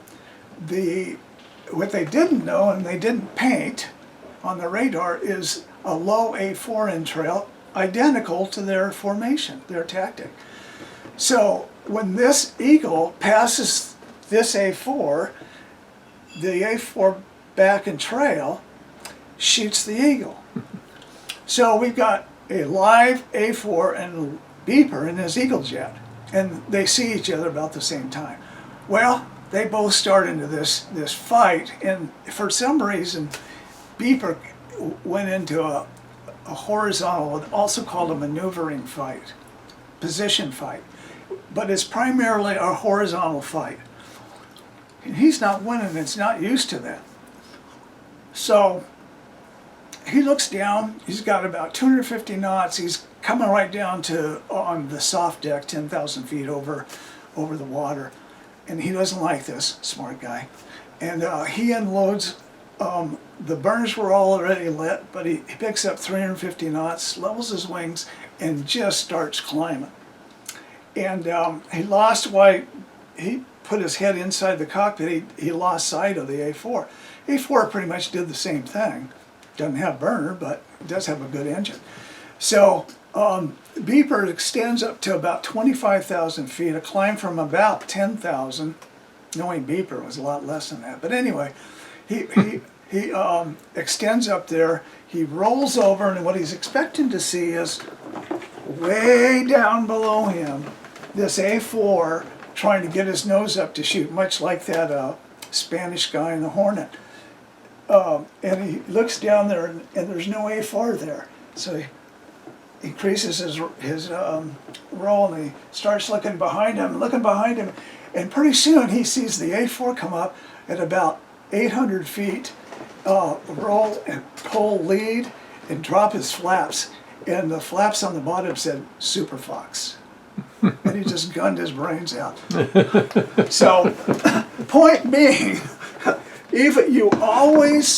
my rule was you always anticipate the guy you're fighting is the smartest, most magnificent fighter pilot the bad guy's ever had. And you fight the airplane, you fight the weak points on the airplane against the strong points on yours. So Beeper didn't know anything about the A4 he was fighting, or he wouldn't have done that. So his best tactic at that point would have been light the burner, keep it level, or descend a little bit and just get out of the fight. Yes, he's got face-to-face, he's got head-on missile kill capability. Why get in a gunfight with a A4 that outrolls you, outturns you, outpitches you, and can climb to your altitude sanctuary? When did you transition out of the A4 to the A7? It was vice versa. I did 3 years in A7 Squadron on the Enterprise, got evaluated and picked up to go. So this was light attack at that Yeah. point. Okay. Yeah, and got evaluated, approved to go to what we call the dark side, which is adversary stuff. With the red star on the helmet. Yeah. Yeah. So after a year, it took us almost a year to build up our flight time and our experience so we can go to Top Gun and actually become an adversary pilot. You come back with your pilot qual. I think that little patch over there, that is the Top Gun patch. Yeah. You get an adversary tab, and that means you're a pilot. So, and then it takes about anywhere from 3 to 6 months before you get an adversary instructor qual. So the things, we are trained not to kill the students. We're trained in the shortest time possible, teach them to kill bad guys. And you can't do that if all you do is kick the crap out of them. So we harness Which you would do because you have so much more experience than they do. Yeah. All the instructors did, I think, got to the point where they projected themselves into their opponent's airplane and knew how to fly that better than they did, the fundamentals.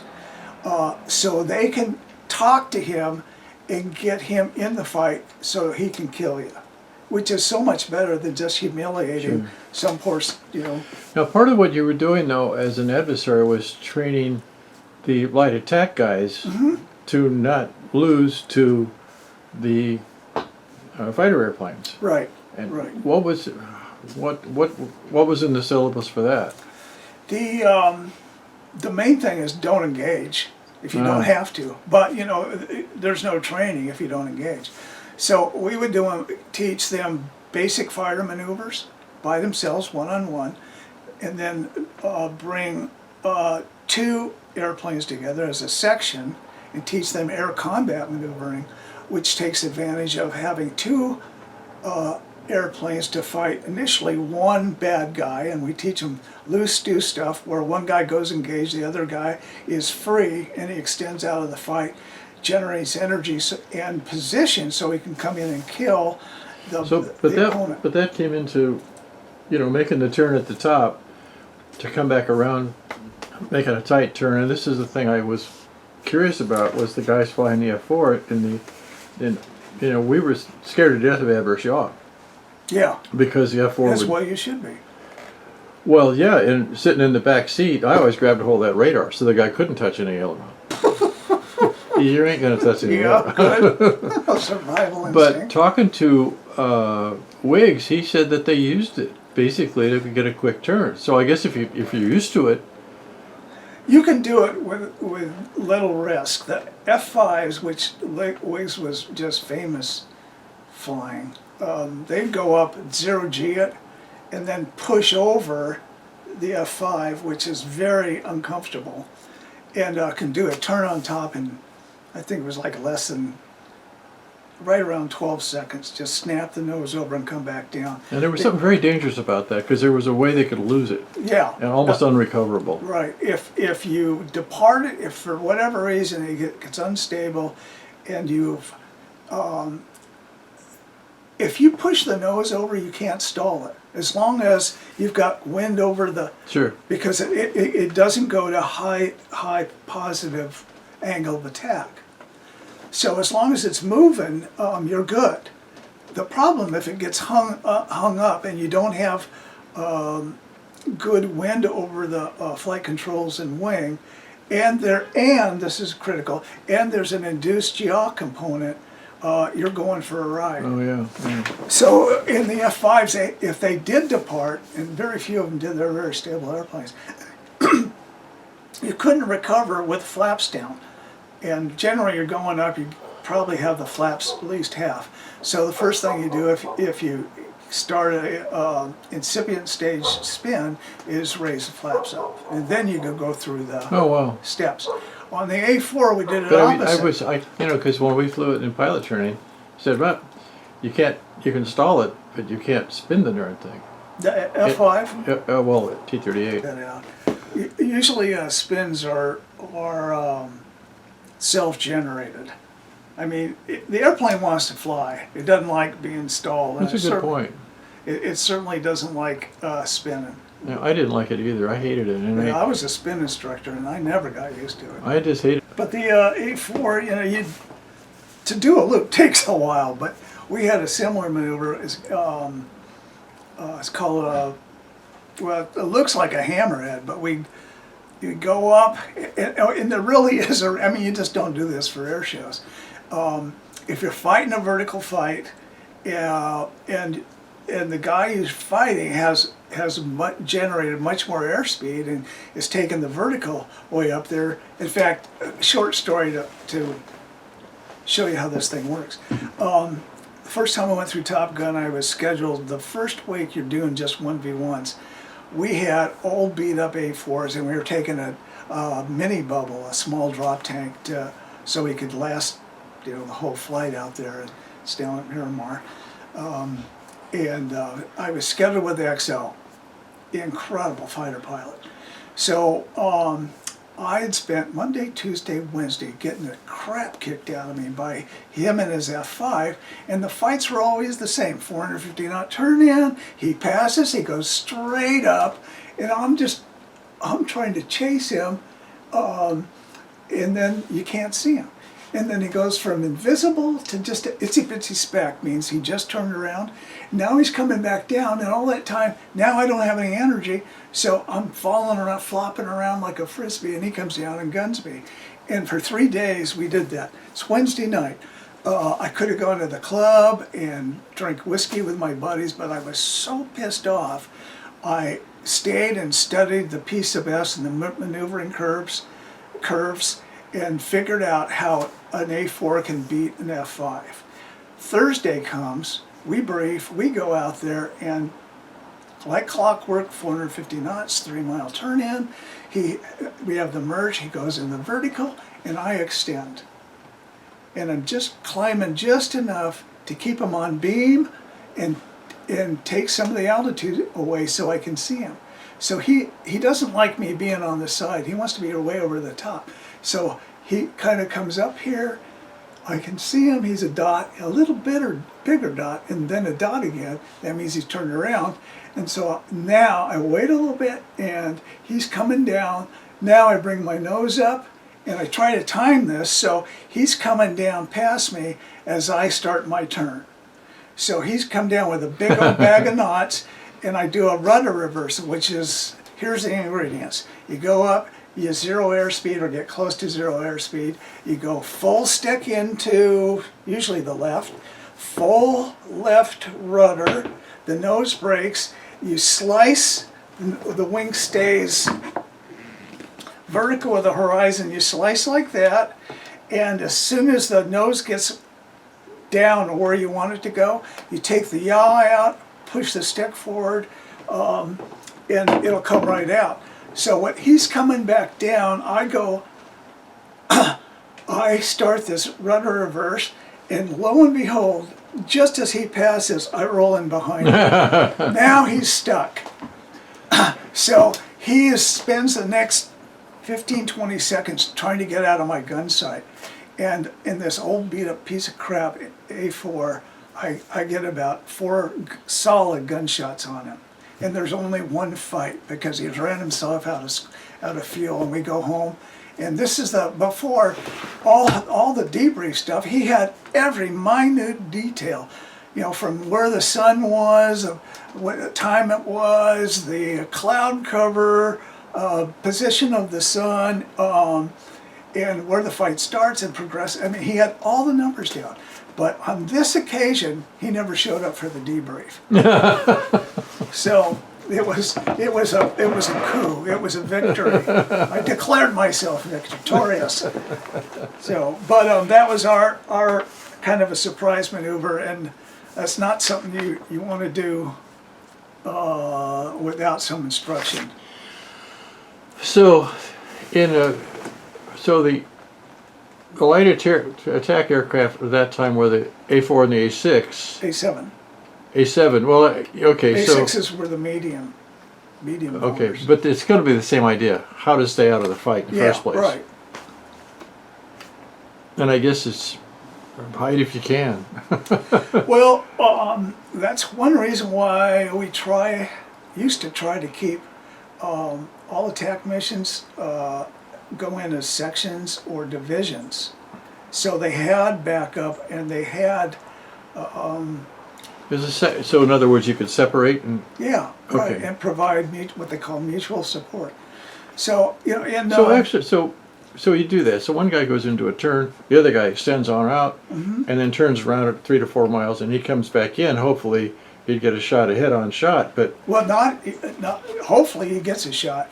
if Head it's a on is- Sparrow, you're not going to hit anything. I mean, you couldn't lock on that fast for one thing. Well, the light attack, the bombers don't carry Sparrows, but we are pretty good at carrying FAMO or full ammo, 1,006 rounds of 20 millimeter So- in Sparrow and heat seekers. So you Sidewinders. would you actually fire something on a head-on pass though? Oh yeah, if you got it. Well, here's the deal. Early in the A9, there's literally no chance of whacking a bad guy head on. But it really is uncomfortable for him to see a missile coming off their opponent. Sure. And maybe they'll lose interest in you, and you know, he'll go do something else. But and even if you don't hit him, he's dazzled.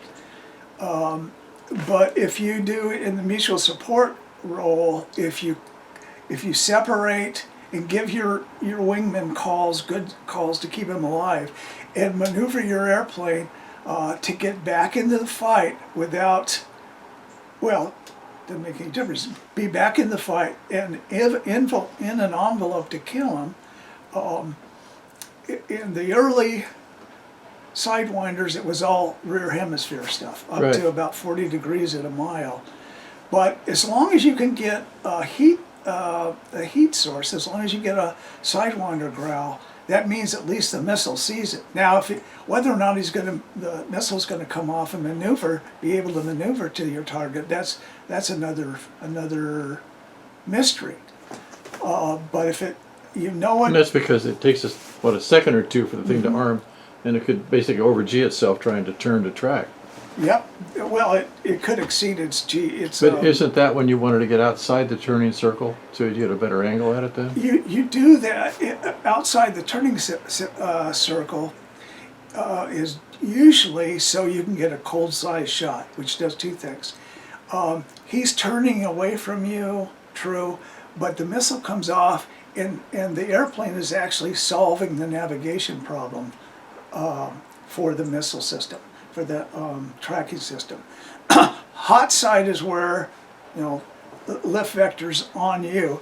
That's where it's cooler. You don't have quite the same amount of heat coming up.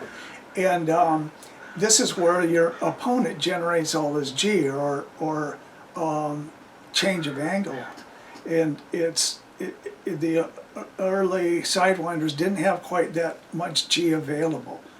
The later versions, you know, 20-something, Oh, geez. 25 Gs, and an airplane in the olden days had to generate a quarter of the G the missile had to defeat it. So if the missile had 24 Gs, you had to develop 6 to defeat it. Oh, wow. Oh. But I don't think that rule applies anymore. But, Well, nowadays, who knows Yeah. what they did? It really would be interesting to talk to an F-22 or an F-35 guy yeah, to see what the heck is going on. right. But they probably never get to a situation where they have to engage anybody, I wouldn't think. If you have what they call full situation awareness, and again, the idea is to stand off, not get engaged, and you have clearance to fire, and you have your weapon system, primarily your missile, sees the bad guy, you're going to get him, and you don't have to go in and engage. And And that and ideally, you might have your wingman over here 5 miles away with the same information. He could shoot at him too, yep. off of your solution. Well, the other thing is now they share information. They get Yeah. real time That's what I meant. Yeah. data sharing, and you can see what he's looking at, what he's You must targeting. have to have 150 IQ to fly one of these airplanes these days. They try to make it simple. I mean, they can overwhelm a pilot. You know. when the F-14 shot down the Libyan jets. Oh yeah. Those were, I've heard the conversations. I really couldn't tell what was going on. But they had a positive idea of some sort, Yeah. radar probably, or IFF or something.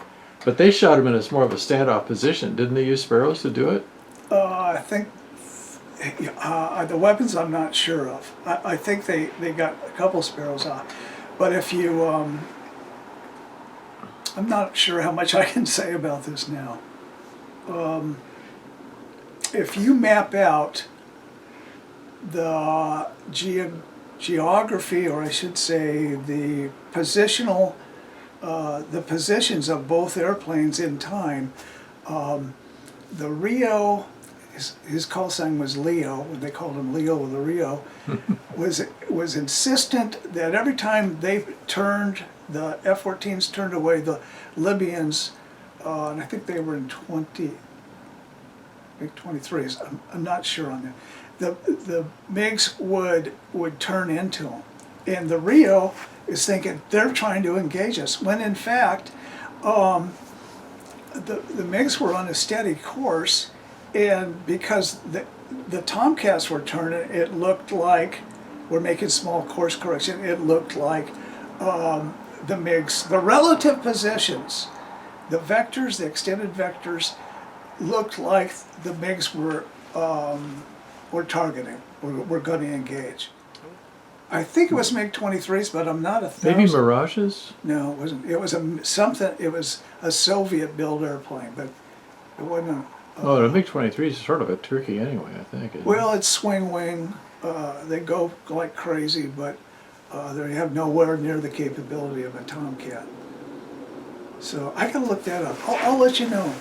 I used to know that. Anyway, so it appeared to me when I did this, and I got some reports from other people, it appeared to me that the Libyans went out there to do a kind of a flyby but not engage. But they got shot down anyway. What's with that? Sometimes you can be totally right at the wrong time. Well, it seems to me, from my perspective, I've seen an awful lot of guys who were fighter pilots in World War II and, Korea and things like that. Not too many have ever make it much past, captain or whatever, Again, the politics aspect of that. You take true warriors, and their heart, their spirit is in combat, and their pure warrior instincts allow them to be successful in battle, and the exact opposite takes place when they get into positions of leadership. And all that experience in education is almost a negative unless they know how to tone down and really divorce themselves of some of their beliefs. And it gets, the political arena is not like real life. It's a bunch of ass kicking and political awareness, and it's just, I'm glad I did.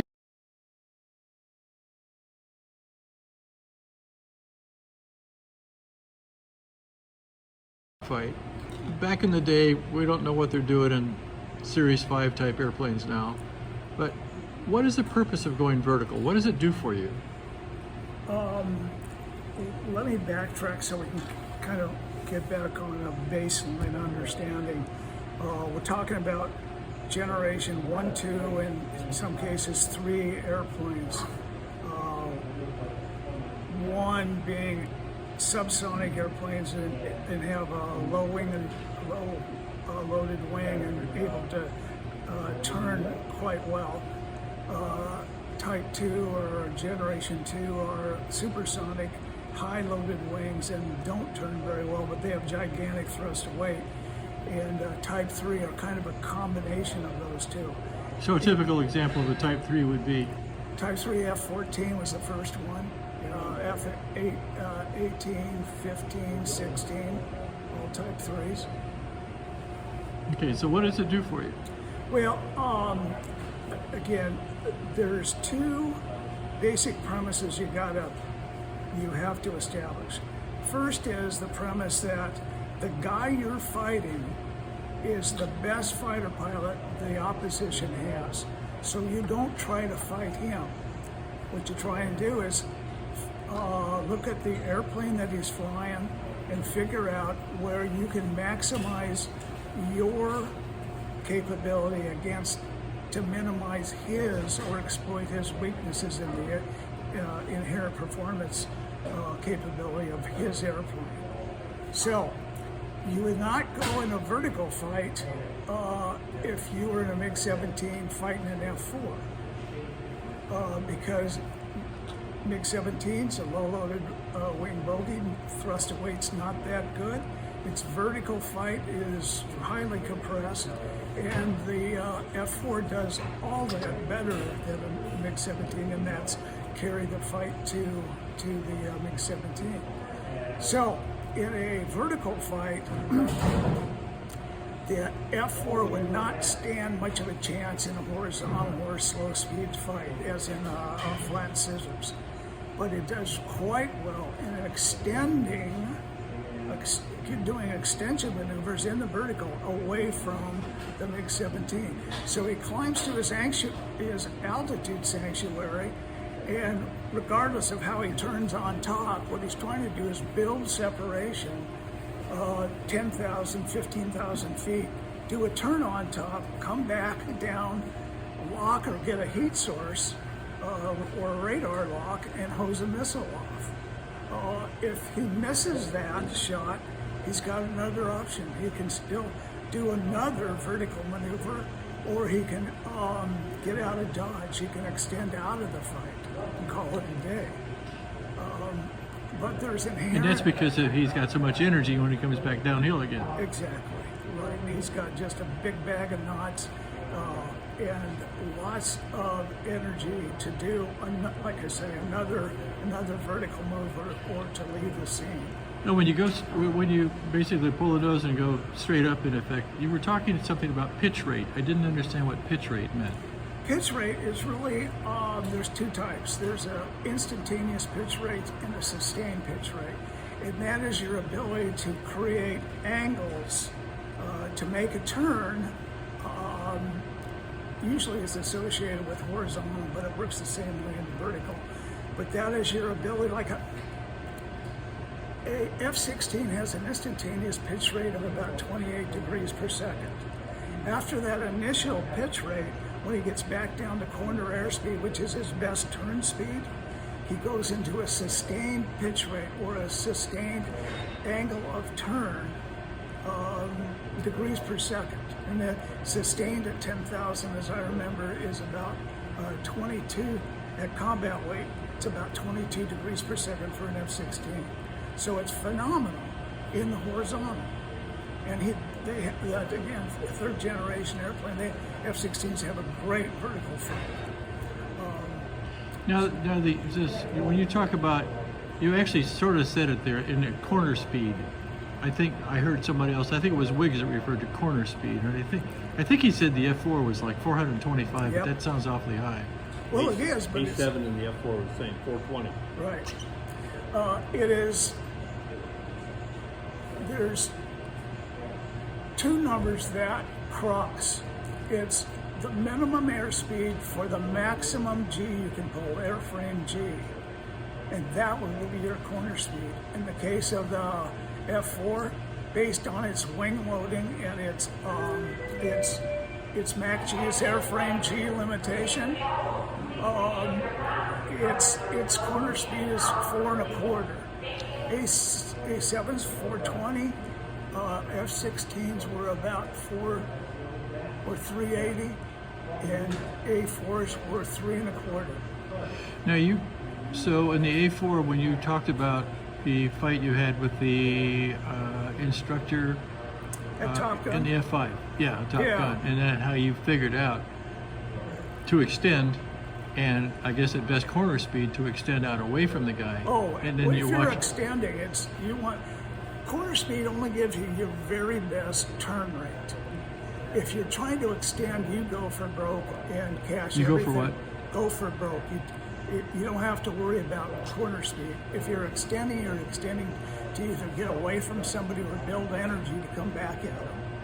But in that case, you figured out to go into a slight climb while watching what he was doing. That fight, that was my first time through Top Gun, and I was flying a TA-4, which is horribly underpowered, but it has a pretty good turn rate, 47-pound wing, 47 pounds per square foot, and you had a lot of pitch control because if you use the elevator trim, the whole slab moved, and that improved your turn, and it reduced the amount of induced drag you built.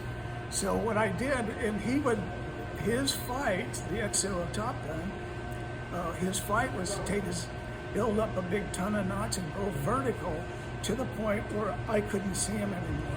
And then he'd do a little turn on top and come down and saddle up and get in a gun range and solution and shoot me.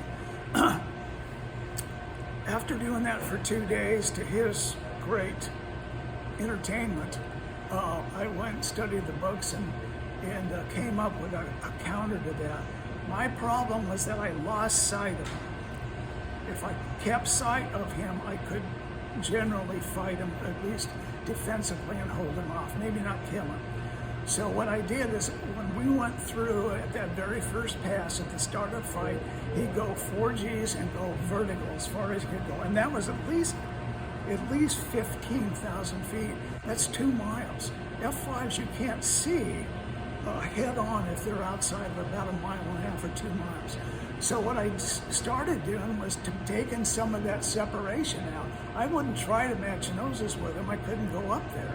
But I would take part of that separation, that vertical separation out, get offset on him that made him, forced him to come over to me, and I could see him through that whole maneuver on top. So my cue was when he made the turn on top, I offset and pulled my nose straight up. And if I did this timing right, when he came down to make a pass at me, I would run out as, get down to about 60 or 0 airspeeds and do what we call a rudder reversal. And it's a little bit complicated, but you can make a turn from that to go straight down in about right around 12 or 13 seconds. So what you're trying to do is time this so when he comes down, and they won't generally take gunshots on the nose. But if I can get a little offset from him, let him come down one side, hit 0 airspeed, and do a rudder reversal, what happened is the A4 would rudder roll, point at him all the way down, and you could slide into a 6 o'clock. When you're at 6 o'clock, inside 2,000 feet, he's completely defensive. That's gun range. 2,000 on up to about 500 meters, or 500 feet was gun range. And he has to load up to defend against me. And when he loads up, he can't go very vertical again. He's losing his airspeed, so I've taken away his altitude sanctuary.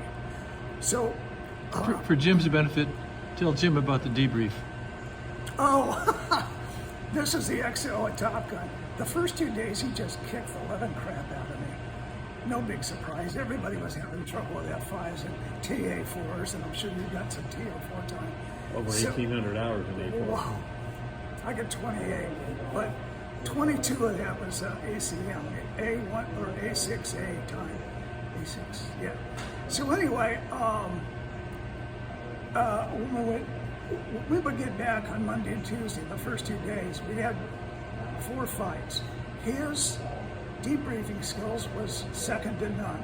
His spaghetti was perfect. He had the sun angle, the visibility, the altitude starts, headings, airspeeds, everything. When we came back, 2 things happened. When we came back after Wednesday, that first one, go in the morning, we did that fight 3 times. I had 3 steady gunshots on him, and he never called a shot. When we came back after that fight, I waited. I put all the spaghetti, all the debriefing points on the chalkboards. Took up pretty much most of the chalkboards, and I waited and waited. He never showed up, so I went into the duty officer. Who was the XO? I can't tell you. He's a good friend. So anyway, when I went into the duty officer and told him I was waiting for the XO. He said, "Oh, he told me to tell you that he's got a test hop. He'll talk to you tomorrow." Tomorrow came, he never talked to me. The other thing that happened was I wasn't scheduled to fight him again. So, but now that's Well, a couple things he can explain on too, by the way. On the A4, okay, when he talks about putting a whole bunch of nose-up trim to get the full elevator, see, that's not required on a UHT, unit horizontal tail airplane, F-14, F4, A7, and so it was a key factor in how to get the A4 over the top unexpectedly to a lot of people, right? Well, there's two ways of doing it. Right. One I don't recommend, and that's trying to hit zero and then pull back on the stick. And when you see gas above the airplane, Well, we used to do, just to show people, we used to do zero airspeed recoveries, take it up to about 80, 90 degrees, nose high, let it sit, pull the power back to 80%, and the airplane will go to zero airspeed and just let it fall, is kind of what you're talking about. yeah, the problem with letting it fall is it takes about 2 or 3 cycles to regain Right. positive control. If you want to go over top this way, and you started pulling the stick back, Yep. trim it all the way up. Yep. It See, has- all the way up, see an A4 on takeoff is 0, 0, and plus 8 up nose trim for takeoff. Yeah, and as soon as you hit zero airspeed and you saw gas fumes above you, or the gas vapor, you stuff the stick forward. And in that tail, this was A4, that way's up, the tail, you pull the nose back, in the when you hit zero airspeed, you push it forward, the tail catches, and it flips you on your back. And that's very uncomfortable. The way I did it was went up, hit zero airspeed, initially aileron and rudder into the direction you want to go. As soon as the nose broke the horizon, you countered, and when the nose was straight down, you neutralized everything, and you regained control right away. And airspeed. Yeah, and you're picking up airspeed. Isn't there some old sayings about airspeed? You're out of airspeed, you're out of ideas. Well, the other one was speed is life. That Right. was Yeah, airspeed is life. Well, and he yeah. emphasizes rudder, okay, because remember, ailerons are pro-spin, rudder is not, to the degree ailerons are, Okay. especially at high AOA. I need to address the risks involved. By the in way, vertical I gotta flight. go, but it was 3.7 to 1. You were right, I was wrong. 13 to 1 after something. Yeah, that rings a bell. There's Yeah, a- it says 3.7 to 1. Okay. yeah. Okay. I thought it was 1.5. And he said 2.5, and you said 3.7. But the, You but the Air Force. you have to define. It what was the- not what the- good. No, I know. I What know. the kill was on air-to-air stuff, it was 2.5. On air to everything, the strikers, the bombers, the close air support, and the fighters, it was worse. Right. 'Cause And then the Air Force, of course. Did I ever send you that link I found to that Indiana University report about what the Air Force did wrong? Which was what they just didn't want to practice it. They didn't want to take a chance at losing airplanes. Number one, and number two was all the filling squares. leadership did. Well, The leadership did, yeah, because it became as we call SACM size. The SAC generals took over TAC. That's well, what and happened. believe It would be irresponsible of me to paint that vertical fight like the first guy goes up, he wins, because there's an inherent dangers in the vertical fight.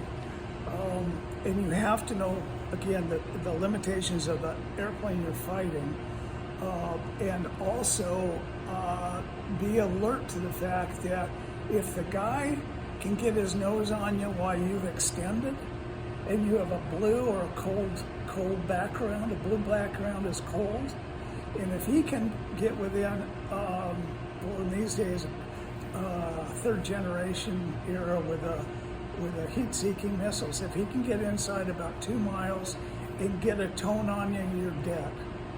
It takes, to defeat a air-to-air, as in an ATOL or an AIM-9, it takes about 9 it takes 1 G for every 9 Gs that the missile has.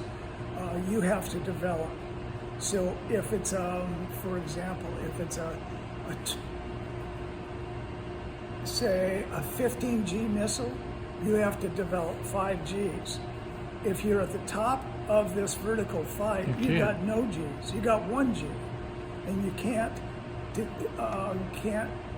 reasonably expect to defeat the missile. But now the modern airplanes have flares that deploy. That only works with, if it works, and there's some problems with that, but that works with heat-seeking missiles, but not radar. Well, yeah. Okay, well, let's go to aircraft you fought. You said the F-14 was the toughest. Why? Well, the F-14 was the toughest. The early F-14s were very, very hard because they were so versatile. They could do an extraordinarily good vertical fight. I didn't want to fight F-14. I'm in an A4 in the Super Fox, which has about a 1-to-1 thrust away to combat, and I can get vertical and chase airplanes up. But if you time it wrong or misestimate, don't properly estimate the F-14's airspeed, and you go in a vertical fight with him, he'll out-top you every time. So he'll go up and extend, and I think I mentioned that fight against the Spanish F-18s. Right. If he goes and extends, and you don't have pretty close to a even energy state, he'll extend and keep going, and you'll fall out of the sky. And when you flop, he sees that, and he'll come down and kill you. And it had a terrific, the F-14 had, when he stuck his wings out, he had a tremendous horizontal fight. You know, normally the wings swept or gives him, it's hard to judge because they had so many artificial lifting devices on the airplane, but swept, he had about I think it was around an 80 foot-pound airplane. So it's good for going fast and turning hard. But when he could bring his wings back forward from the unswept position, and now he's got lifting devices and a whole bunch of area in which to fight. So they were very, very difficult. So how do you fight an F-4? Pretty much try to get him slow. He had a good vertical fight. You didn't want to fight him vertical until you beat him down, until you forced him to come back at you and lose some of that energy or velocity, which allowed him to do a good vertical fight. So as soon as you could get him into a more of a horizontal fight or a rolling scissors going downhill, you did generally win those. So how about an F-8? Yeah, F-8 was kind of like an F-4 without a horizontal fight. Oh, really? Yeah, their smartest move was to shoot you in the face and then get out of dodge. He could go into a vertical fight too, but I don't think he could, as I recall, couldn't regenerate his airspeed as fast as a Phantom.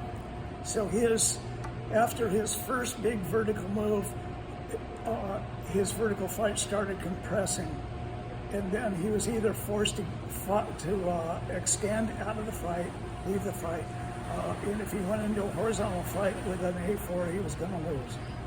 How about the MiGs? The MiG-17, unfortunately, did everything better than A4s in the turning fight, at least against the TA4.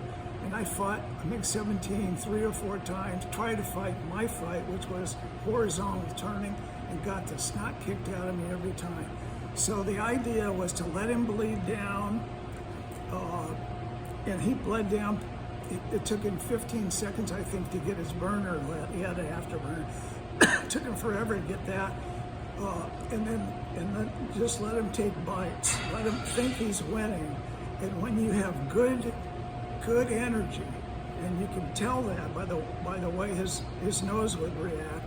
When you had good energy or an energy differential, much better than his, then you go into a vertical rolling scissors, and he couldn't do that. So MiG-21. Much like an F5. In fact, wing loading is real close. The burner response is good. Thrust to weight's about the same, and their top end was good. But I would much rather fight a MiG-21 in a horizontal fight. But with the A4 Super Fox, you could, to a degree, match a vertical fight with them. So, but the way I would try to fight a MiG-21 right off the bat was sucker him into a horizontal fight and get him into a rolling scissors, and he would quickly lose energy. One more thing about the MiG-17, it was not boosted. They did not have boosted controls. Anything right around 420 knots, he had a hell of a time getting his elevator to work. So if you could get him going fast and then go vertical, that was the other thing you could do. So did you ever get to fly one of the MiG airplanes? Inside? Yeah. No. I wonder why. I think I know. The Air Force was running the program, although we did have, it was a joint program. Well, I read over 600 guys flew them. There was a lot of people And who I flew knew them. a lot of those. Well, when I interviewed General Cassidy, or Admiral Cassidy, he talked about flying those airplanes, but he said he Yeah, couldn't talk about it. Well, about 2 months later, I found a whole book about it. And there was way more people than I would have thought. It was like Yeah, I didn't 650 know or that. something like that. You know, a lot of people. Yeah. And then I guess was it a general that lost his life in one of them, and then they canceled all of that sort of stuff.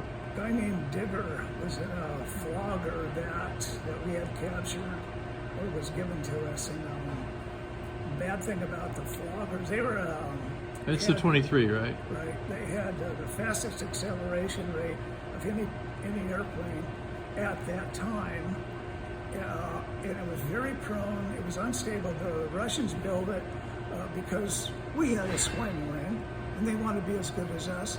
So ours was the F-14. They built the flogger.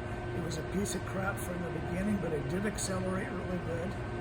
They kept it around and turned it into an air-to-mud airplane, an attack air-mud in the version of the MiG-27. But as a fighter, it was a piece of crap. And You know, there's one that well, some really, I mean, they did incorporate a lot of smart things with a MiG-21. If you look at, this is one of the things that we used to